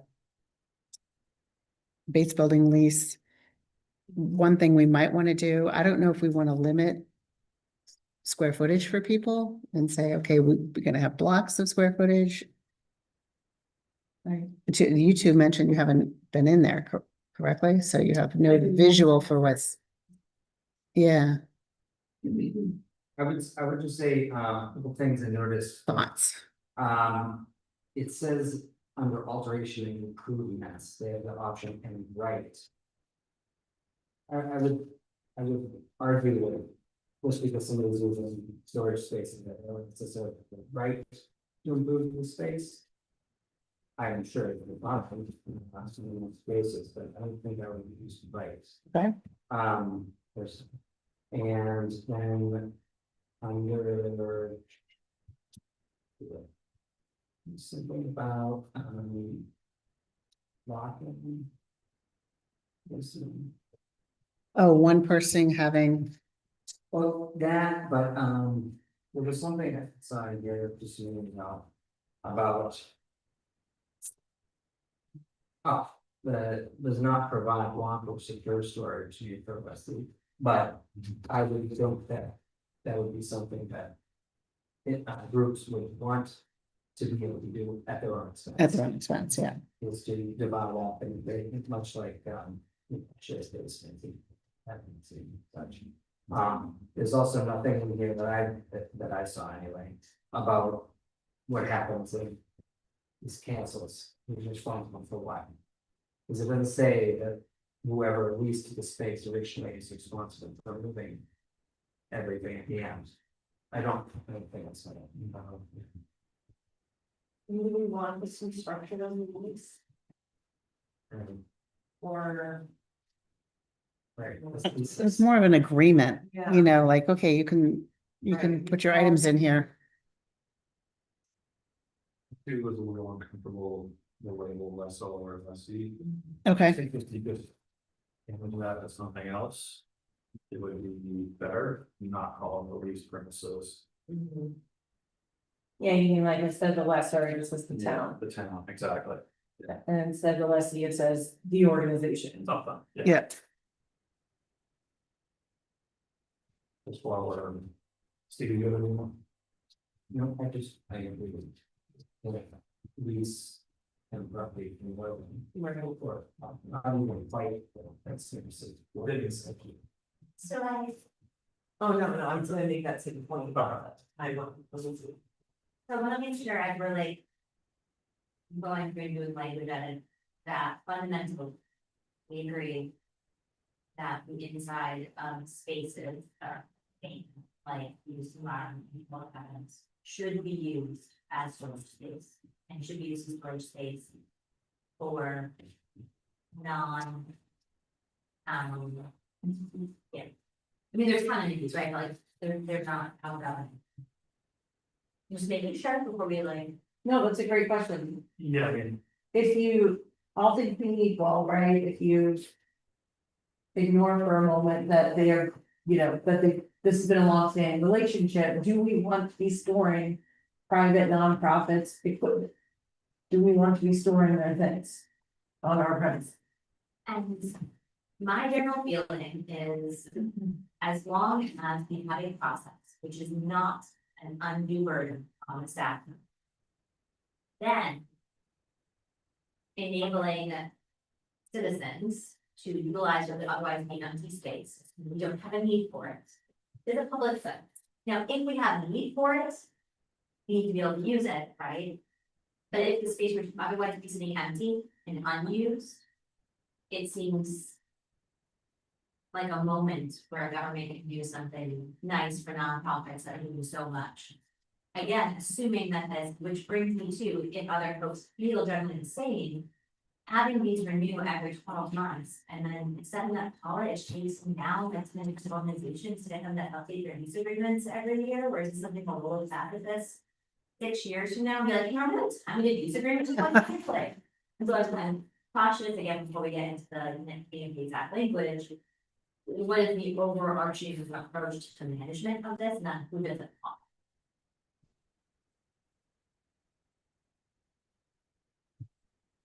I think generally follows what we're seeing. The policies. She said it was by accident, not by design, and she said because she's next to the barn, people come in and ask her Right. for access to it, not because it's actually in their job description. I just know, I know that the barns can be utilized, those types of purposes for. As long as we remember. right. As well as training facility for the fire company, which I don't think is there right now. I think she's receiving more requests, Yeah, which is why yeah, she's like, absolutely. but we don't want to Yeah. do. Right. Before she becomes the official barn manager. Yeah. They're not. my sort of. Assumption was that it would be called out doing this, but that would be very flawed. If I do right, if it is within her formal sort of job description to have to do that. I hate to put it on her plate if it's not something that she really has the capacity for, and it's way from. What isn't within her job description. Yeah, that's a great, and I can answer those questions. Sitting here right now, but I think it's currently 3 people in the barn, 3 organizations in the barn. And then you'd have 2 organizations in the Slusser Center. Dial-A-Ride and Food Pantry. And the Boy Scouts and the Captains. The Boy Scouts, yes. It's only limited to those, maybe it's much more manageable. Well, we did get a request from the Lions Club recently. That's what prompted this whole. Yep, Some point, we run out of non. So it's not. or space, whichever. Ain't not obligated to say that. Then a lot of here, what is our backup plan for when space has been maxed out? Is it? We told. You know, like we do for parking, or like, do we just pull the walls and whoever gets it that year, like, let's be mindful. Or is it- And for a future. Where everyone else, when we're not all sitting here and future board is like, what did they do? Why did they say yes to this plan for when it reached capacity? Because. That's why they do. Or when it's full, and you get the option to renew your agreement, and if you don't renew, then you need to move your stuff out so we can put somebody else in, I mean, underneath on the basement. Of the barn, we're providing 3 main spaces in which, one space that we had the medical equipment in it, maybe I was remembering, like. Yeah, the human services. Yes. Has Yeah, an that's area, Up there. The durable medical equipment. rec has, I think, part of that space too. Yep, and rec has a section, and then there was a third section that was less polished than the other section, which is kind of being handled by the nonprofits that are utilizing the space, of which some have like made up their own little spaces in there, and And there's a section of that 1/3 of the building where the floor is really unsafe. So that anything that would happen in there would need to be. so I'm Brought in up. favor of us having a simplified, less legalese, but still like very clear use agreement that is like. You gotta have your own insurance. You are gonna be held accountable if something happened and it turns out it's because of you, like you leave the door unlocked and everything, like locks, or you leave a candle lit in there and the building burns down, right, like building where it goes. But then also something in our own notes that says like, here's what we do if it's just first come, first served. And that there's a triggering point for checking in with each of the groups each year to make sure that we're not just, again, letting it roll for use of the time and then we. This is what In the priority has to be town use. And I think, to Steve's point, we need to have termination note, like, language in here. What if we decide we need the barn for something else? You know? Yeah. I'm saying that we'll give, 30 days or 6 days notice in the event that the space must be used for. When. In the event that be like 50 days notice to clear out, but also if you are no longer using it, or we're no longer like able to extend your use agreement. You are in charge of either moving it or paying for the cost of the things. So that if someone puts, I don't know, a vault in there. Or a safe. That we can appropriately trace it back to there.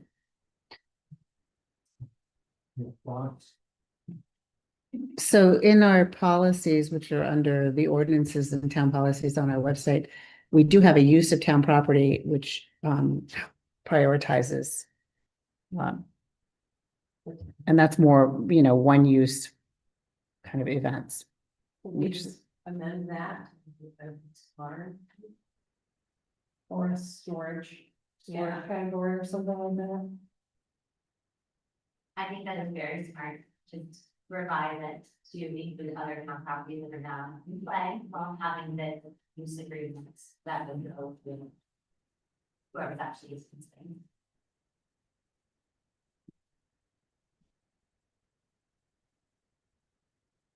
it's pretty short and sweet. And old. I might be another very. Yeah, we might be able to merge those. And,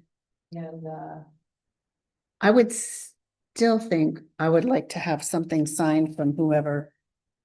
An organization, understanding that we are not liable for any losses of, yeah, yeah, I think. Yeah. What was the policy? it's number 7, it's the use of town property. So it sounds like augmenting that policy and coupling it with a use agreement. is Yeah. The path forward. I will look at that. On my list of policies. And then. And then ultimately running all of that by, kind of all put the first draft of this together, bringing it all back forward to make sure everything's working. Those are the fact that. Because for instance, they're gonna see, we should do the policy at what time of the year are all of these agreements updated and make sure it fits with her schedule, because it shouldn't be in summer. Right? Right, for her. So it's like, when should it be coming? Calendar year or something like that, yeah.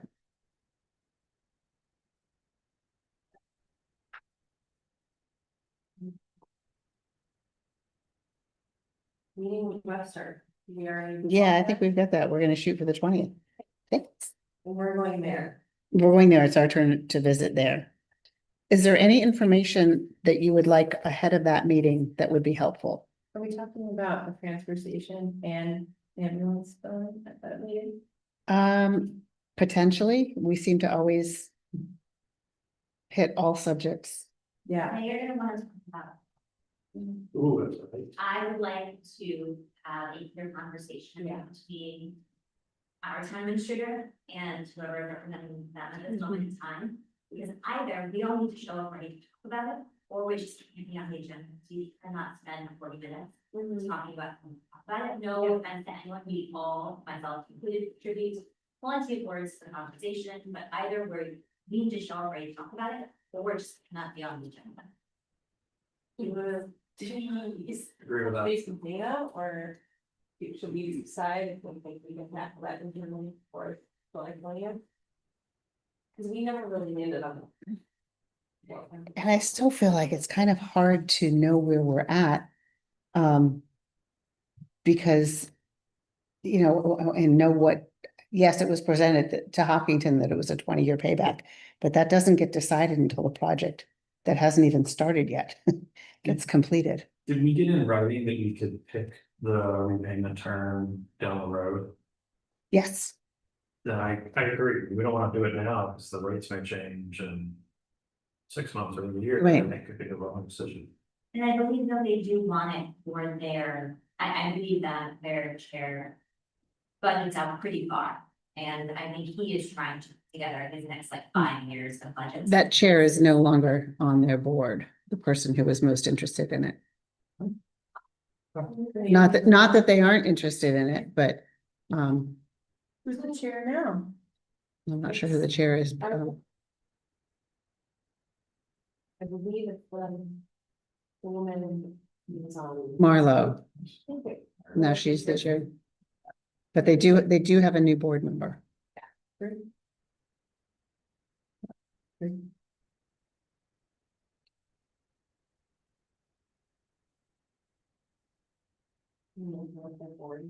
I was just saying the elections. Probably only on Facebook. Okay, so. Any other, I've got the most recent transfer station fee schedule, which I'm sure we'll want to talk about. Ambulance billing, we have a meeting before then. So hopefully that will be moving along further. That actually might be the best time to talk with both boards together about the ambulance billing. Okay.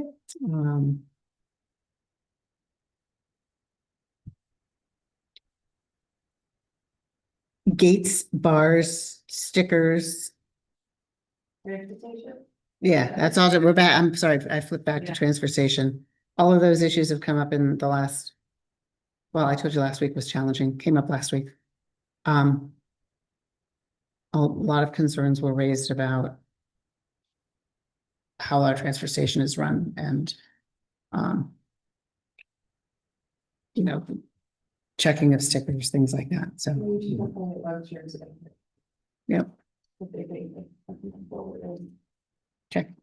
I'm relatively sure that he was enjoying a conversation, Webster was here and we spoke with Dan and Joey. And we had discussed implementing the colored stickers, right? That have not town names on them because they're having a concern raised by community members of Webster about having town name on the sticker because of the work they did, that having it clear of town on their car was not safe for them. And so I think we had laid out at the time, implementation timeline. I remember talking about months, I remember the word August. Which was, yeah, we were gonna have the conversation in June and start pushing it out. I still, I checked in with Dan last week, and Jolene, and neither one of them feel like we need to make any changes.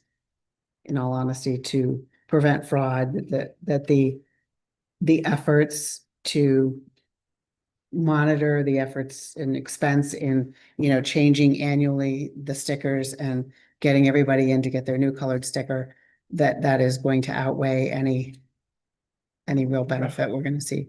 So I can invite them to the meeting as well, if that would be helpful. Okay. Yes. I don't want to speak for them.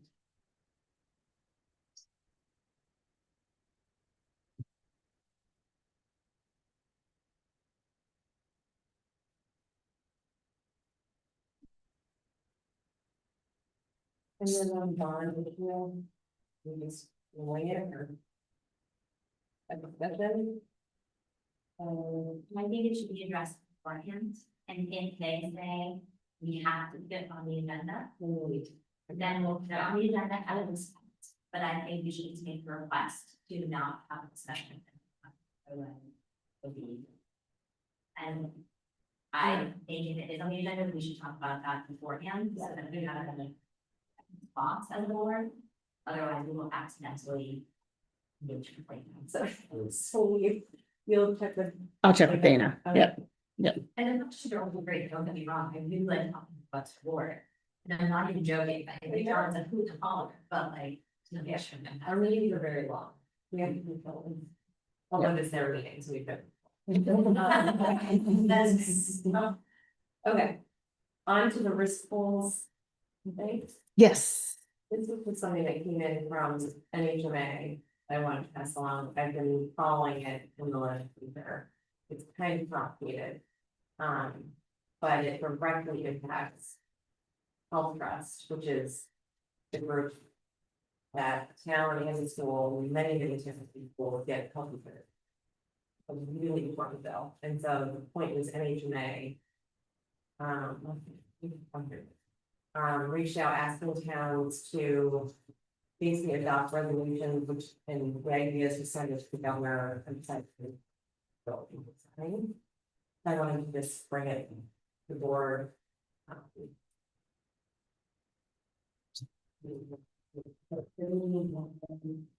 Legislative issue, but the gist is. Basically, what's fair, that this bill, HB 1491, would essentially allow Health Trust and some other risk pools to function as. They would be under jurisdiction of the insurance department moving forward, currently not within the jurisdiction.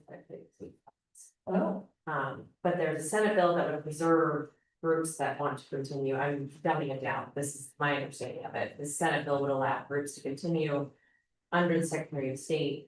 But this House bill would allow Health Trust and others to move under the insurance department and essentially function as they do now. So that's my basic understanding of somewhat issue. Our property and liability, workers' comp, that's also a risk pool. So both of our insurance providers, Primex, right? Sabrina, is this related to some of the.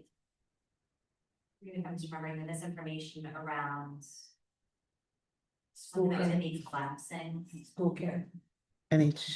Well, I don't know if it's I mean, school care towns that use them have massive increases. No, but there was something where information was put out, that was one of, I just wanted, one of the risk pools or something was going to be immediately collapsing because of what happened with the two other, but that was not true. and it was There's a level lot of noise in this area. I think they're glad, because there was a bill last year involving this very issue. I think there was some stuff directly related to Health Trust that I think they consider not factual in nature. Yeah. I think that might be what you're referring to, but there were people saying neighbors that Health Trust was gonna go under essentially. Which is not the case. But there was one that did hold, was Yeah, Yeah. last spring. And so when a risk pool cannot assess mid-year to recoup losses or issues, how do they keep functioning? So I'm looking at this, and it's like saying that previously, like for the accessible model, they would have unplanned assessments to cover losses. And so if you're a company and you're having extreme losses, you can't assess. Fine. How do they stay in flow? So. My understanding is that. The way certain risk pools function is that they use like a different actuarial model sometimes to. Basically create enough resilience, they don't have to do mid-year assessments, and the idea is that they don't have to do. Big increases at all, the idea is to have stability, it's like, insurance, like stability, predictability. That's the idea, so it's a little wonky with the accessible versus non-accessible language, and I think it's kind of confusing, but I think that's the basic idea, is that the way. Some of these risk pools function is that they don't do assessments because they have enough reserves that they can plan ahead for bumps and whatever.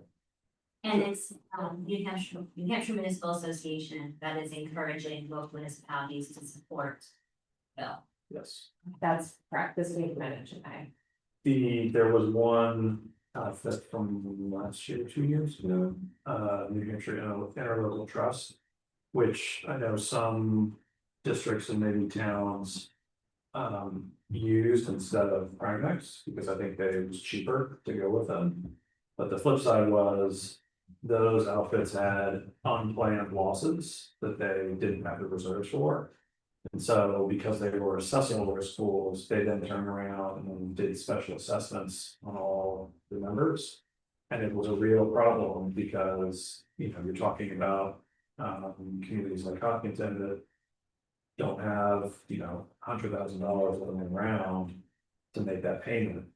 And so I think this is a really good idea, because I would hate to have us be in that position through no fault of our own, because we don't have any control over what the accessible risk pools, how they sort of do their actuarial calculations. And so I just worry about if those are no longer on the table and we're stuck with accessible risk pools, then we could find ourselves in that position of having to find a whole bunch of monies in place. Thank you guys for explaining. It's really helpful. Yeah, and one other thing, and just this is like off the cuff, just because I watched both these bills, there's something around. Like the way the non-accessible structure is that. Like health trusts and Primex and somewhere else want to be able to have high enough reserve that they're not having these big bumps, and under. I think a proposed bill, I think at the Senate bill actually, it would not allow those risk pools to hold and reserve the amount they think is sufficient. I think that's where that ended, so. So I will recuse myself because I'm in the middle of health insurance and don't want there to be. Received conflict with health trust, that the town does use.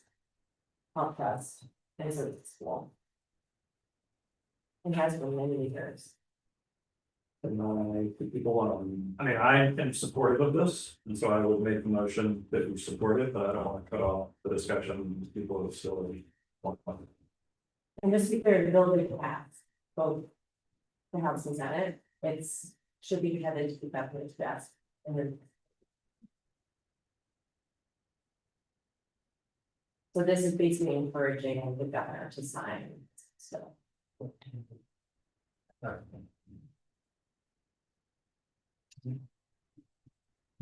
I'll make a motion that we vote in support of the resolution that has been drafted and brought to us in support of House Bill 1491. A second. All those in favor? Aye. And I was. And I have others. you to sign.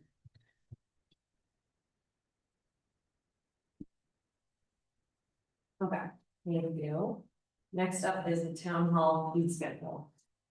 So I was perusing our board the other day and noticed that we have a fee schedule for, there's an extensive planning one, there's a transfer station one.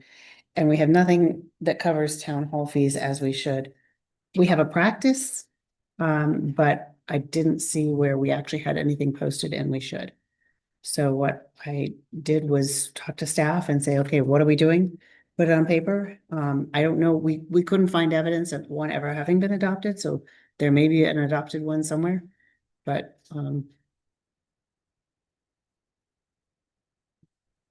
So these are all Did I- current fees. did I put, as they did I give you the big one or? Did I, it should be a one page, very short. It's- Oh, no, okay, that's, all right, go to the last page. Yeah, Oh. sorry. Yeah, Karen sent me the whole thing. She tacked it on to the end of all of the land use stuff.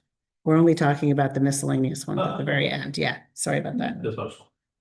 Once we finalize the adopted the original request form with those fees, then just get added to the same document. Or is this? No, it's the same thing. This is, Okay. if you're a property owner and you come in and you say, hey, can you make me 20 copies of something? Yeah. We're gonna charge you. With the exception of property or your property file stuff, we provide that to the owner. I It's just- couldn't remember because the policy we were reviewing for renting requests. I thought I had, Did it have numbers on it? I don't have it with me. yeah, something's included and so much. So many documents, there's 250. yeah, or something Well, like it's that. a quote would be next year. The full, yeah, I mean, that could be separate since this may not be, but. I didn't know if that was gonna be added to this later or not. That's a separate. That's separate. Okay, sort of. Yeah. Alright. Yeah, this is our standard, and this should probably. Oh, it's in last week's. Or last meeting's. Yep, I will move that we adopt and post the miscellaneous fees section. All in favor? Continuous. I'm gonna say, do you think, the library has a sweet price point for both black and white and color? We do have to pay cash though, we don't accept cards.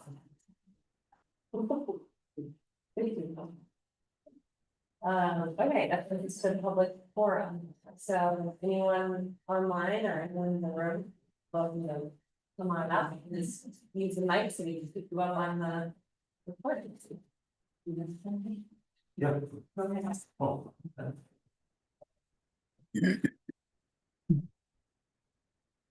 Okay. Right, for a miracle role. So. Yeah, that's one thing I was gonna talk about, but you guys are so darn interesting. Yeah. I'm not looking for a discussion, I'm just gonna bring up some points and stuff. Okay. On the Houston barn. I think you really should charge going right to storage space per square foot. I think the lease or whatever you call it should be handled the same way by the same people that the lease for the art group. Handled it, because Paul was not the landlord. She should be put in a position in terms of who will lead that on all, that's. I don't think that's a. I know the space in the barn has been abused in the past, that you can get in there and just leave stuff there. So, you know, if somebody needs to be able to see it a little bit. And, definitely have a termination policy that you can tell them they need to leave at any point. And I don't think people should be able to do their own renovations, it should be done under the oversight of the DPW. Because, well, I've worked in construction and I know what people can do. There was the turnout. Okay, that's that one. The TIF district. when you're talking to them, I think you mentioned that you were gonna ask them if you can actually pay just a portion of a director's Yeah, salary, even if he's not working on the TIF stuff. oh, I think we would have to still be related back to. Well, in the past, they just called it like half of the salary back, and I know half of work was to do with the TIF.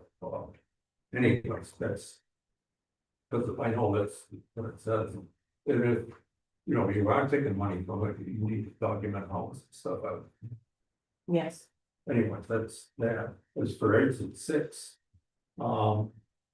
Anybody that has an hour or so can do what Steve said, look at the maps, do a couple of calculations. You don't have to do it on your fingers because you didn't, I don't know. It took me about an hour and I figured that,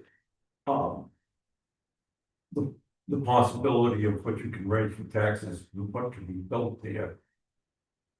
Isn't worth all this stuff you do with it. It's just the land isn't there. The people that did the well assessment also came to that conclusion. So I don't know why we're still talking about it. I don't know why the well assessment was done in the first place, because somebody with an hour of time could have figured out that it wasn't going to be exempt. Anyways, that's that call.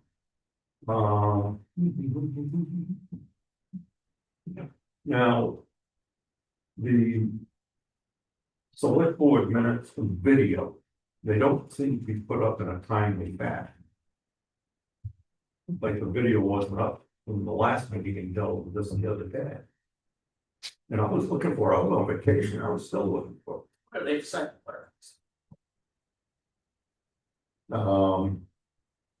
So that's that. As for, I guess that's all the extra stuff. As for the horseshoe pile.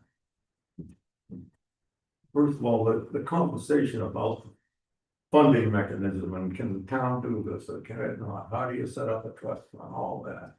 I don't know why we haven't contacted the municipal association. Don't they question sometimes? They used to. That's what they're there for. Or you can call the Department of Revenue Administration, and they can. We have to go through a big. So I'm gonna be sitting down, Karen, later this week, to talk about that. Yeah. We have reached out to Charter Trust. And we may, What do they know about town stuff? they have jurisdiction over what are called charitable trusts, and that includes many donations to municipalities. So, they have a lot of jurisdiction, actually. And so Karen and I are gonna sit down and we may reach back out to the G's office, we may reach out to NHMA. Maybe DRA, I don't know, but we're working. Good, now, I guess I'm to hear what I was gonna talk about. I heard discussion when I finally got to do the video that Vicky was talking about creating a survey. Using some of the points I brought up, I'll be happy to work with you. Despite what I'm gonna say later. No.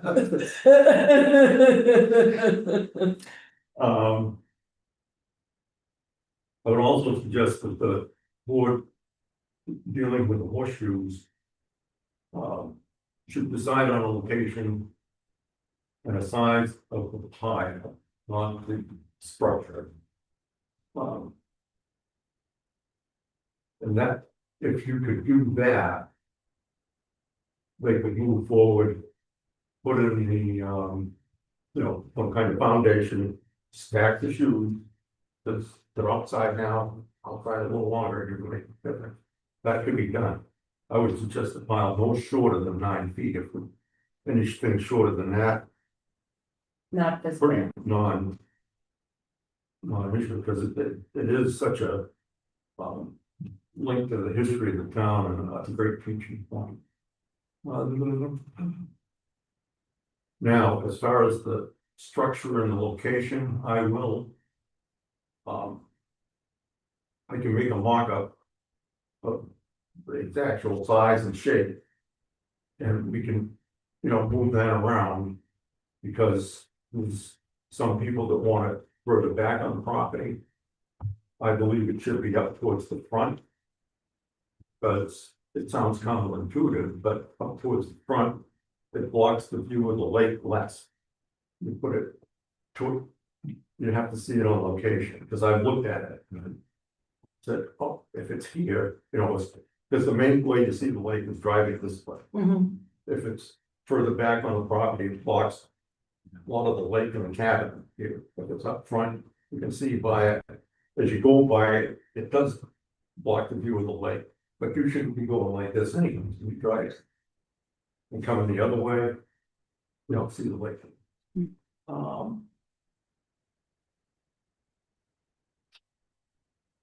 Now, is, we talked about the questionnaire. Does that, and I don't know if you get a real good response from sending one out.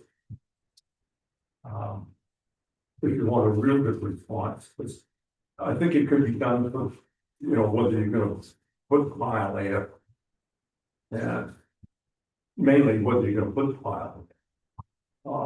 As far as the design of the structure to cover it. And something like that. You could do something and bring that up before town meeting, have a town-wide information thing. Have a table set up, both the town meeting sessions with information. And then at the town meeting, just take a straw poll. If you want a good survey of that sort of thing. Now, the design I proposed was the best design I could make using all the criteria which I presented to you guys before. One comment was maybe it's too big. I've looked at it and it could be smaller, a 9-foot pile. The design I had would be 11 feet tall and 15 feet diameter. But at this point, it's going to take a lot of convincing to get me interested in this project again. Because it seems nobody here is really for doing something interesting. So you might dive into it later, I don't know. But as far as I'm concerned, I'm done with that part. I still think it's a useful thing to have. It's just been hard to deal with the select board that kind of throws up roadblocks to good projects that can benefit the town. And they base it on their personal opinions instead of discussing logically the pluses and minuses of how this project can benefit the town. Talking about the list I had already sent. They champion community development, but are negative and dismissive when faced with a project like this one that exemplifies the goals they have set forth, with the EDC. Which is, making things interesting, drawing people to town to help businesses. When we had our meeting at the Barrel and Bastard, the one that was managing it came over and, talked to us a little bit, and she said, whatever you do, make it interesting, draw people to town.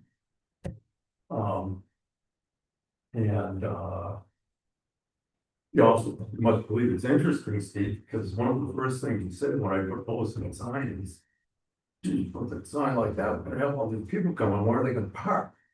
So he obviously realizes that I don't think they're gonna line up, but anyways. And another thing Sabrina keeps bringing up is the thing about the cost of maintenance. But what I propose has practically no maintenance for 100 feet. Anything else is going to be that you propose make it look like this or that, a shed roof. That's gonna have, It's gonna fail fast. 30% of, might last 30. Which, and you're gonna need maintenance before that, to just with some of the start anyways. So. I don't get it sometimes. It just sounds like, trying to make reasons to, not do something you don't want. I realize you don't want something. If you go around and ask people, say, do you like it better now? Or did you like it better when they had a big building? Everybody's gonna say, oh, we like it better than nothing. It depends how you ask the question. This is the way it's done. So. I think, to do your job, your own personal preferences, that's fine. But I think you really need to answer the questions that I had presented on that list. To do your job as selectman. So can we just, we've been going on for like 10 minutes. Yeah. I appreciate that, but is there more on the horseshoe pile or?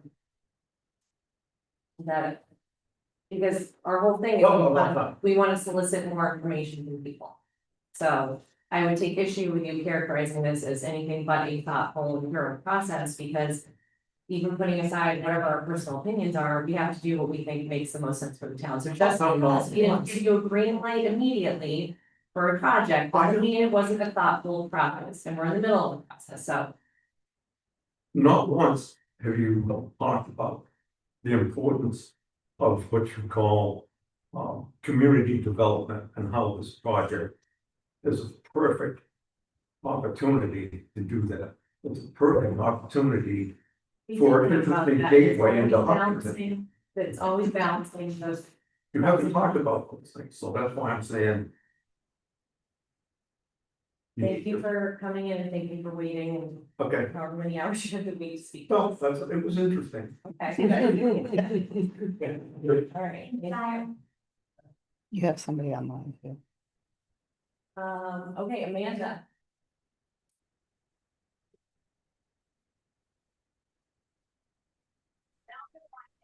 Hello, everyone. Can you hear me? Yes. Thank you all for being there and for giving us your time. Very grateful. I'm not sure. I think I want to kind of go back to the EDC concept and the EDC coordinator position. And I think that this kind of speaks to a bigger question. And I heard you all touch on it. That was the town planner concept. I knew we needed something. I said, what's going on at exit 6? How much is there land to, how much land is there to develop? What's the plan going forward? Where do we spend this money? When we get this water study, what do we do with? There's just so many unanswered questions. And then you moved on to Houston Barn. Like when I voted for Houston Barn, I did not vote for a glorified, beautiful storage facility. I spoke to the economic development coordinator at the time and I said, I'd love to see this be a venue, right? It's gorgeous there. It's beautiful. People take pictures there all the time. And now we're giving it out for free storage to the highest bidder, and people are spending their money to make beautiful storage facilities within our beautiful storage facility. So I feel like we're missing like the steering of the ship and what's happening at exit 6. Can we develop it? Can we not? What's the downtown committee that Byron is so courageously spearheading?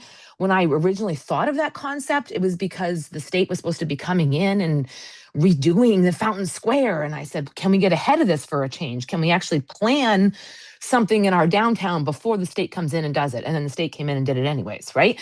So I think what we're missing is a town planner, and we fall between Henniker and Bo. Bo's 8,000, Henniker's 5,000. Bo seems to have a little bit of a different, organizational structure where they have the planning, and maybe someone else can speak to this better, but from what I understand, they have their planning duties delegated up a little bit. And then Henniker does mention that they have a town planner like on standby or available. And then if you go to our old friend chat, they suggest that a town planner could be very useful for us, but in a part-time capacity, obviously because of cost. So I feel like what we're lacking here is this, where are we going? We've been kind of treading water for how many years, and where do we want to be? And what kind of town are we? And I know we have the master plan, but somehow we're not, it's not specific enough or anyways, just food for thought. I think that we need someone really to give us a vision for the future. And you all are volunteers essentially. Uh, and it's hard for volunteers and volunteer committees to steer the ship and put the time forward to do a simple assessment of the land because you don't have time because you have full-time jobs. So I do think that sometimes you have to spend money to make money, and I hate spending money. I'm a fiscal conservative at heart, but I think that we have to do something to steer the ship because we have a lot of opportunity, or maybe we don't. And that's why I wanted a consultant. Maybe a consultant needs to come in and say, there is no opportunity, just be a green space and love it. But we don't know who we are and where we're going. So that's my food for thought. Thank you all for being there tonight. Thank you, Amanda. Thank you, Amanda. You want to speak? They don't know. We know.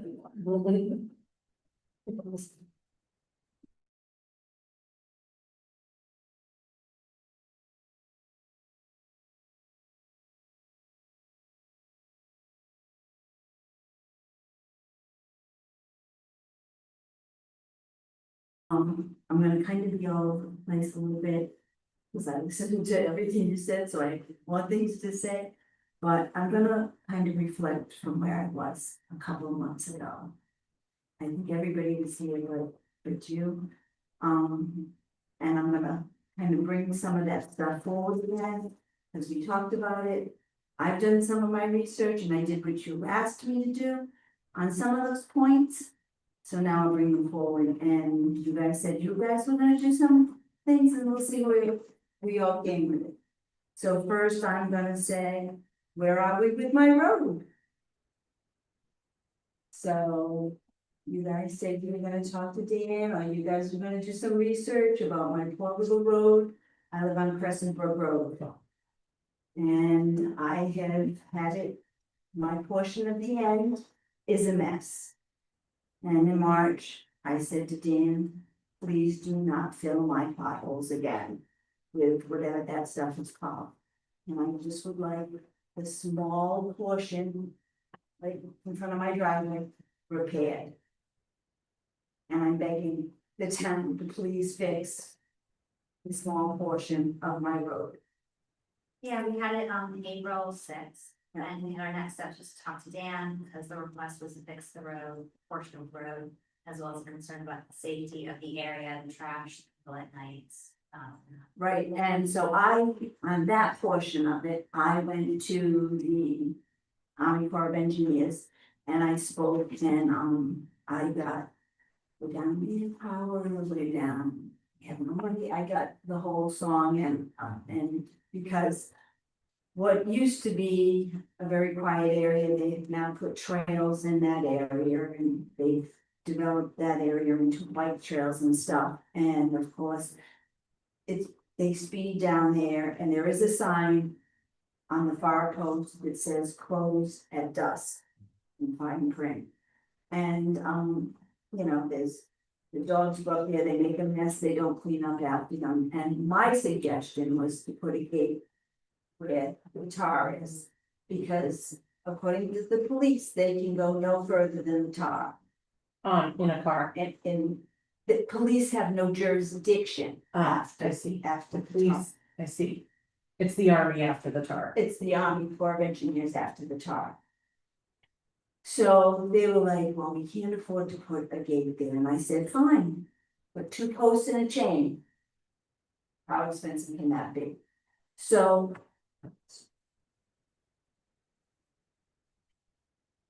The way they have rectified the situation. DPW. No, the Army Corps of Engineers, Oh. I went down and spoke with them today. Well, this is my new little groundhog friend.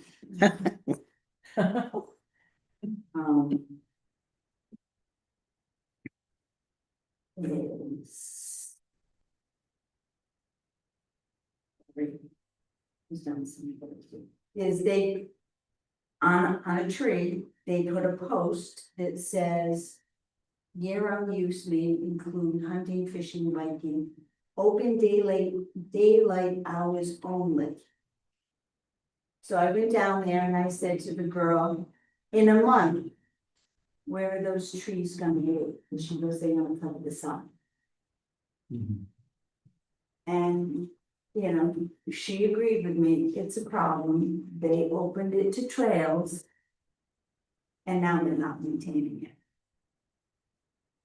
And now, and like, David Marvel, so at 10 o'clock at night, are they gonna see this sign when they come flying down my street? No. At 11 o'clock at night, are they gonna see this sign? So my request is to put the gate up with a no parking sign there. And she goes, well, who's gonna close it? I said, well, when you guys leave work at night, come by and close it. When you go to work in the morning, come by and open it. Did they take your road to work? They go right by. Somebody's gonna go right by. Yeah. I mean, I've lived there for over 20 years, and when I moved there, it was just all woods. Now they've created this, and, you know, I got e-bikes that go up there, they're not supposed to be there, I've got motorized bikes. You know, I've had guys stand at the end of my road with guns shooting bullets off the rocks. You know, so, We know where the road, our responsibility of the road, is it public road all the way up to the, no. According to the police, it ends at the tar. right, but I guess my concern is even past the tar, it could still have public rights. And so it's hard for us to put up a gate if there are public rights beyond the tar. It's not up to me to put the gate, it's up to Army Corps of Engineers. Right, yeah, that may be true, yeah. Depending on where the. But the property is. thing that. But the town plows all the way up And turns around. and turns around, so you guys are plowing all the way up. It may, yeah, I don't know what the DPW's plan is, but that just may be so they can turn around at the end. Just maybe easier. But by them plowing it, they're giving Army Corps of Engineers that access so that people can go up there and snowshoe and do all their recreation. That's true, yeah. That would, yeah. So that means the cars can continue to go up there all winter. I wouldn't imagine that DPW wants to plow to the end and then back up. All the way to the end, back to the road. That's gonna be an issue. Because there's no space to really turn around, so. But they don't hesitate to plow all that snow in front of my driveway. I'm, Yeah, and I mean, not for nothing, I wonder. Again, it's really not. us. only because Yankee Brook is pushing it this way and the town's pushing it this way because I'm just. I'm putting up with it and putting up with it, and I'm just, after this year with the snow blower and digging up the potholes and everything, I said. This year I'm done.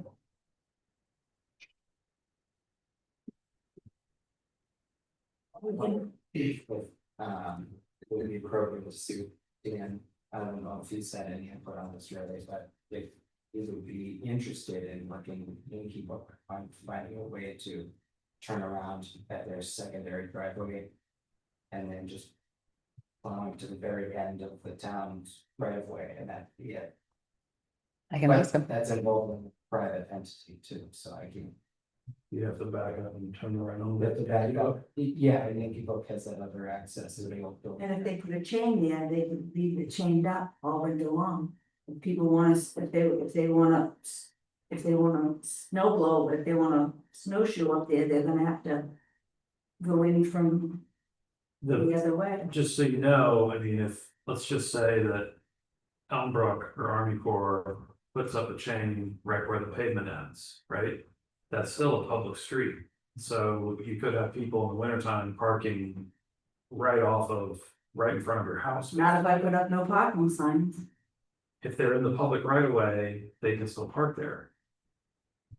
They couldn't park on your property, obviously not, but they could pull up right to where the snow stops being plowed and you know, could park there and go for a snowshoe, and you have people parked right in front of your house. And so even though I know you don't like it, and I understand what you're saying, the fact that the snowplow keeps going further up there, it allows people to drive past your house to park and be out of right in front of your house.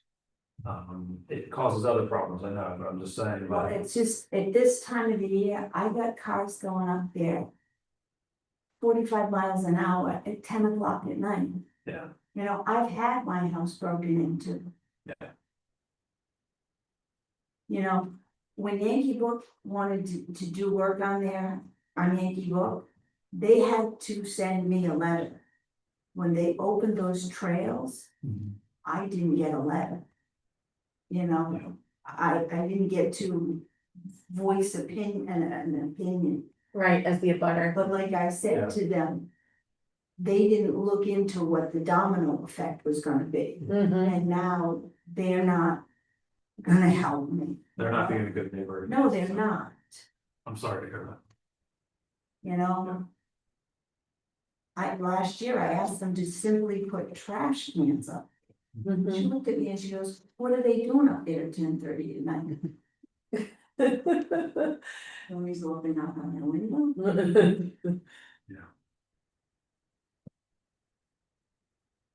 I mean, I wasn't here last time, and I'm sorry, you know, we are a little limited, because it sounds like some of the stuff is happening on Army Corps property, not town property. But I sympathize, I mean, I don't think I would want that stuff going on, you know, right down the street from me. You know, and I came last time asking for help. Yeah. I'm just coming here again, asking for help, you know, and Yeah. I'll come in 2 more months and I'll ask for help. We'll figure it out. Yeah. You know, I mean, I think, I you know, appreciate that attitude. I'm sorry. Nope, that's, you go. and I came to Dan in March, I pulled him up and I was like, I'm getting you before the snow, the snow melts, and he was like, yeah, we'll fix it, and then I went to the town meeting and he was like, I'm not fixing it, because there's no money, so, I mean. I asked him about speed bumps and he was like, I'm not putting speed bumps in because I gotta put holes in the road and that's gonna ruin my road, and I'm like, look at my road. That's rude. Yeah. yeah, I mean, I think if Steve said, you know, we could try to get some input from Dan. But I mean, I don't want to promise you that we have a fix to this, because I'm not sure that we do. I'll be honest with you, I don't worry about the traffic in the winter. I'm not getting the 40-mile-an-hour cars. Yeah. Mhm. My road being dug up with that stuff, that's more of a problem. And you know what? The snow's gonna be in front of my driveway. That's not the big deal. Yeah. It's now, it's the constant, I mean, I got up this morning, I had 15 cars down at the end of my driveway. Yeah. You know, when the guys come and they're training their dogs at 7 o'clock in the morning, you know, it's. Do we as town have any rights to request of the Army Corps of Engineer that they change their trailhead or do something different? Because it sounds like this is a trailhead that doesn't have the appropriate signage, parking, or support, and they are self-admittedly short-staffed. I mean, technically the trailhead is on the property. Oh, yeah, I'm just saying, do we have communication with anyone with this entity that's in town?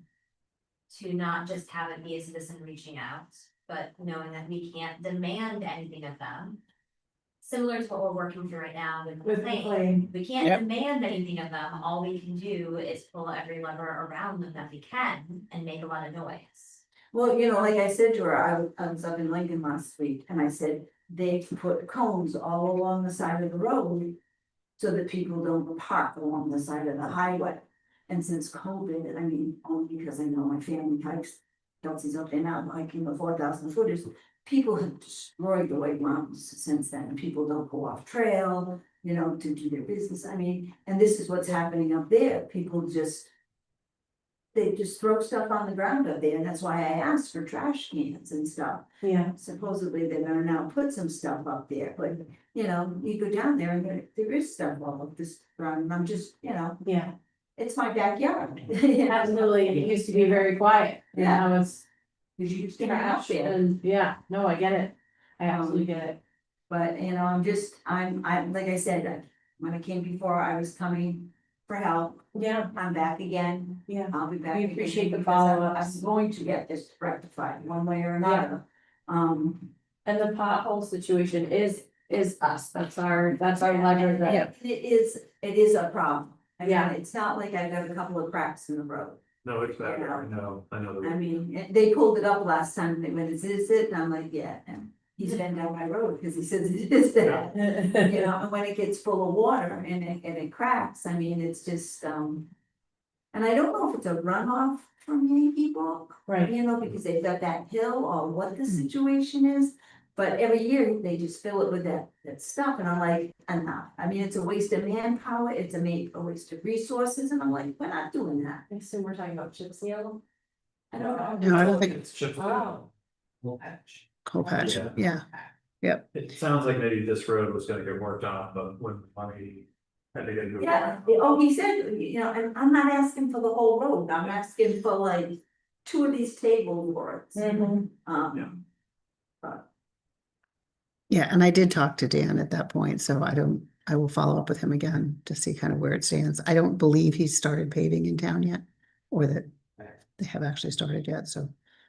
So I'm not gonna be there at Den Horse, cause but I'm just said, and I have, and I don't hesitate to go to Army Corps of Engineers, she took over. Yeah. And I'll go back up and. So to Alyssa's point, can we have your contact? The person that you've spoken with at the Army Corps? I spoke to the lady. Oh, it's not like, No, it's not like, answers the doorbell. I get it. It's not like you have the chief's business card or anything like that. Got it. Don't care. And you know what the next, They don't I know there's an Officer Pascal, you know, there's only 4 of them, Got it. you know, so whoever answers the I door. would just try reaching out to Steve Dermody and see, what he says, because he's kind of in charge of all that up there. Yeah. And if there's So I'm just gonna, on the exit 16 thing. I came to the meetings when they went to the houses up there.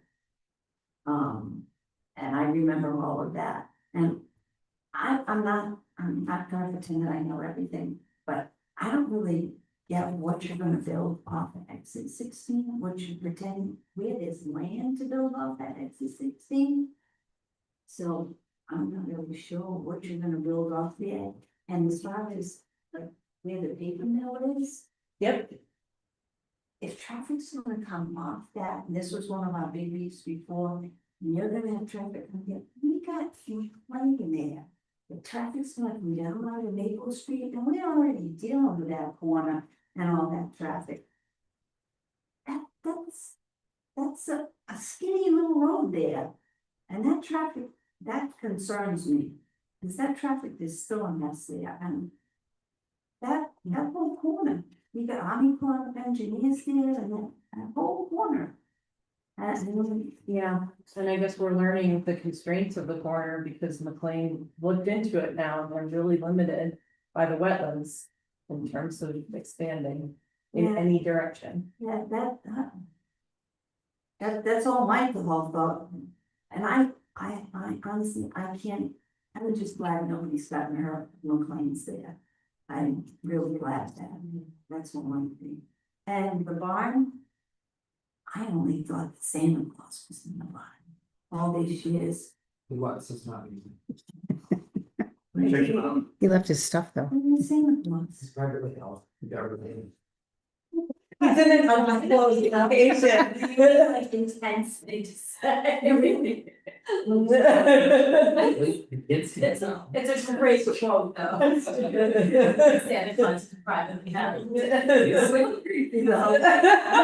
Like the whole time I'm sitting there going, all these people are putting stuff in there, I think that's the Santa Claus. But I have to agree with that woman the whole time that. Amanda. That the barn was being refurbished. I thought, what a great place to hold things and bring some money into the town, like I said last time. grants and things like that. And here we are letting people house things free. And when we could rent it out for weddings or something like that, and people that long would be beautiful to have weddings or functions or tea parties or something. And I know that my ex-husband was nicer, and I had all of that equipment in my house. It was a good thing, and we were nonprofit, and we supported them, and we kept it in our house. Yes.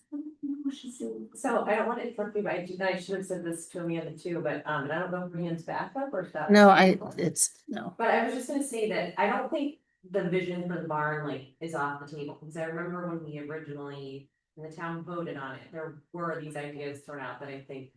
We're just, we haven't gotten there yet, and so I think it's not off the table, that there could be more. To that barn space, it is beautiful, but for now. It does serve this very basic storage purpose, and it has for the town, and then just like a couple of other groups have historically used it, and so I don't think. The fact that we're talking about putting more parameters around storage is an indication that there's not, another future for the barn. And she's like in this moment. But if somebody came to you and said, I'd like to host my wedding there. Well, it's not. We need to go in there. It's not ready. No. Lot of money for it posted. Okay, and I have one more thing. The best place that I get my Hopkinton news from is not a Hopkinton website. It's the one. Well, that's because she is the world's most amazing searcher of the internet, and she does all the Facebook for us that none of us have to. But she does get, that is the best Hopkinton. It does say. But that's where I go for my Hopkinton news. Thanks. Have a good. Thank you so much. I'm sitting back. It's like a conflict of interest, I can't just like. I know, I know, you can't go like that. You guys agree? Was your suggestion about Steve for us to reach out to or for?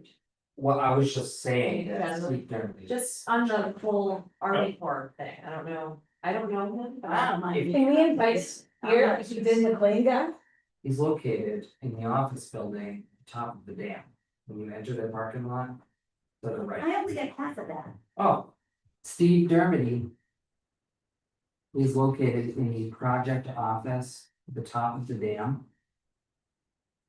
The building on the right. To the right. and he lives in And he lives in town. Not gonna do that. Yes, yeah, he's, I go there. yes, but he's the head guy, he's the one. Well, yeah, he's busy.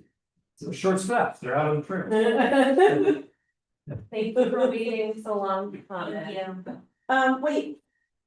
Do you have any thoughts about the horseshoes? Okay, so not really.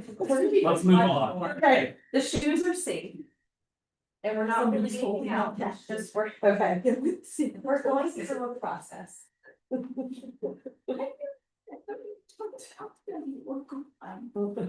no, they're safe. More to come on the shoe.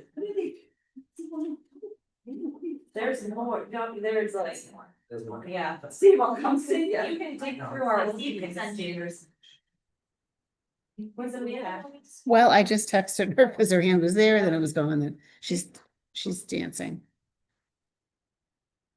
Okay, thank you to those who joined us. She was just gonna He does, he. give us Steve Dermody's name. Sorry you had to wait so long. Okay. Oh, nice. He's a hop resident, she said. Thank you, man. A what? I'll buy some more though, Marty. If you bring garlic steaks to this group, some of us will take. You want them too? Oh, yeah, she loves everything in the onion. So yeah, they are getting busted. But how do you to speak so early? No, I just don't want to talk about this big, so I have to plan it. Okay, she has to do it with her sitting here. Oh, he doesn't know what we're talking about. Well, I do, I don't want you to have to plan all this stuff just with us. You know. I think 300 coming. Oh. You plan to go, it's already on. That's not even. It's me. 22nd. Here's one. Second. We'll take all the speeds you want to give to us graciously. So excited. As long as it's not creating more. No, just snap. Thank you, okay. Any board committee updates? I will be second. So housing committee was last Thursday. I'm sorry. Housing committee was last Thursday. And we had two, besides welcoming new members, so Norm joined us from the EDC, from Google. It was Jamie's first meeting, we appointed a meeting or two ago. And Nick from the Hopkins Village Precinct was also one of our new members, so we have a full house at the moment. And we did two main things. Thing one is, Dave Feller was seeking an initial pass at helping to bring the current charge up to date with what has been accomplished and where we might continue to like deepen the work to help like narrow it in, so it feels less like the beginning of a charge and more like work that's underway. And then once the committee gets to a place where we feel good about it, it will then come to the select board for review and approval, but directionally, y'all, it's solid. It's about continuing the work that has been done, removing the stuff that was the beginning of the project so that the charge isn't cluttered.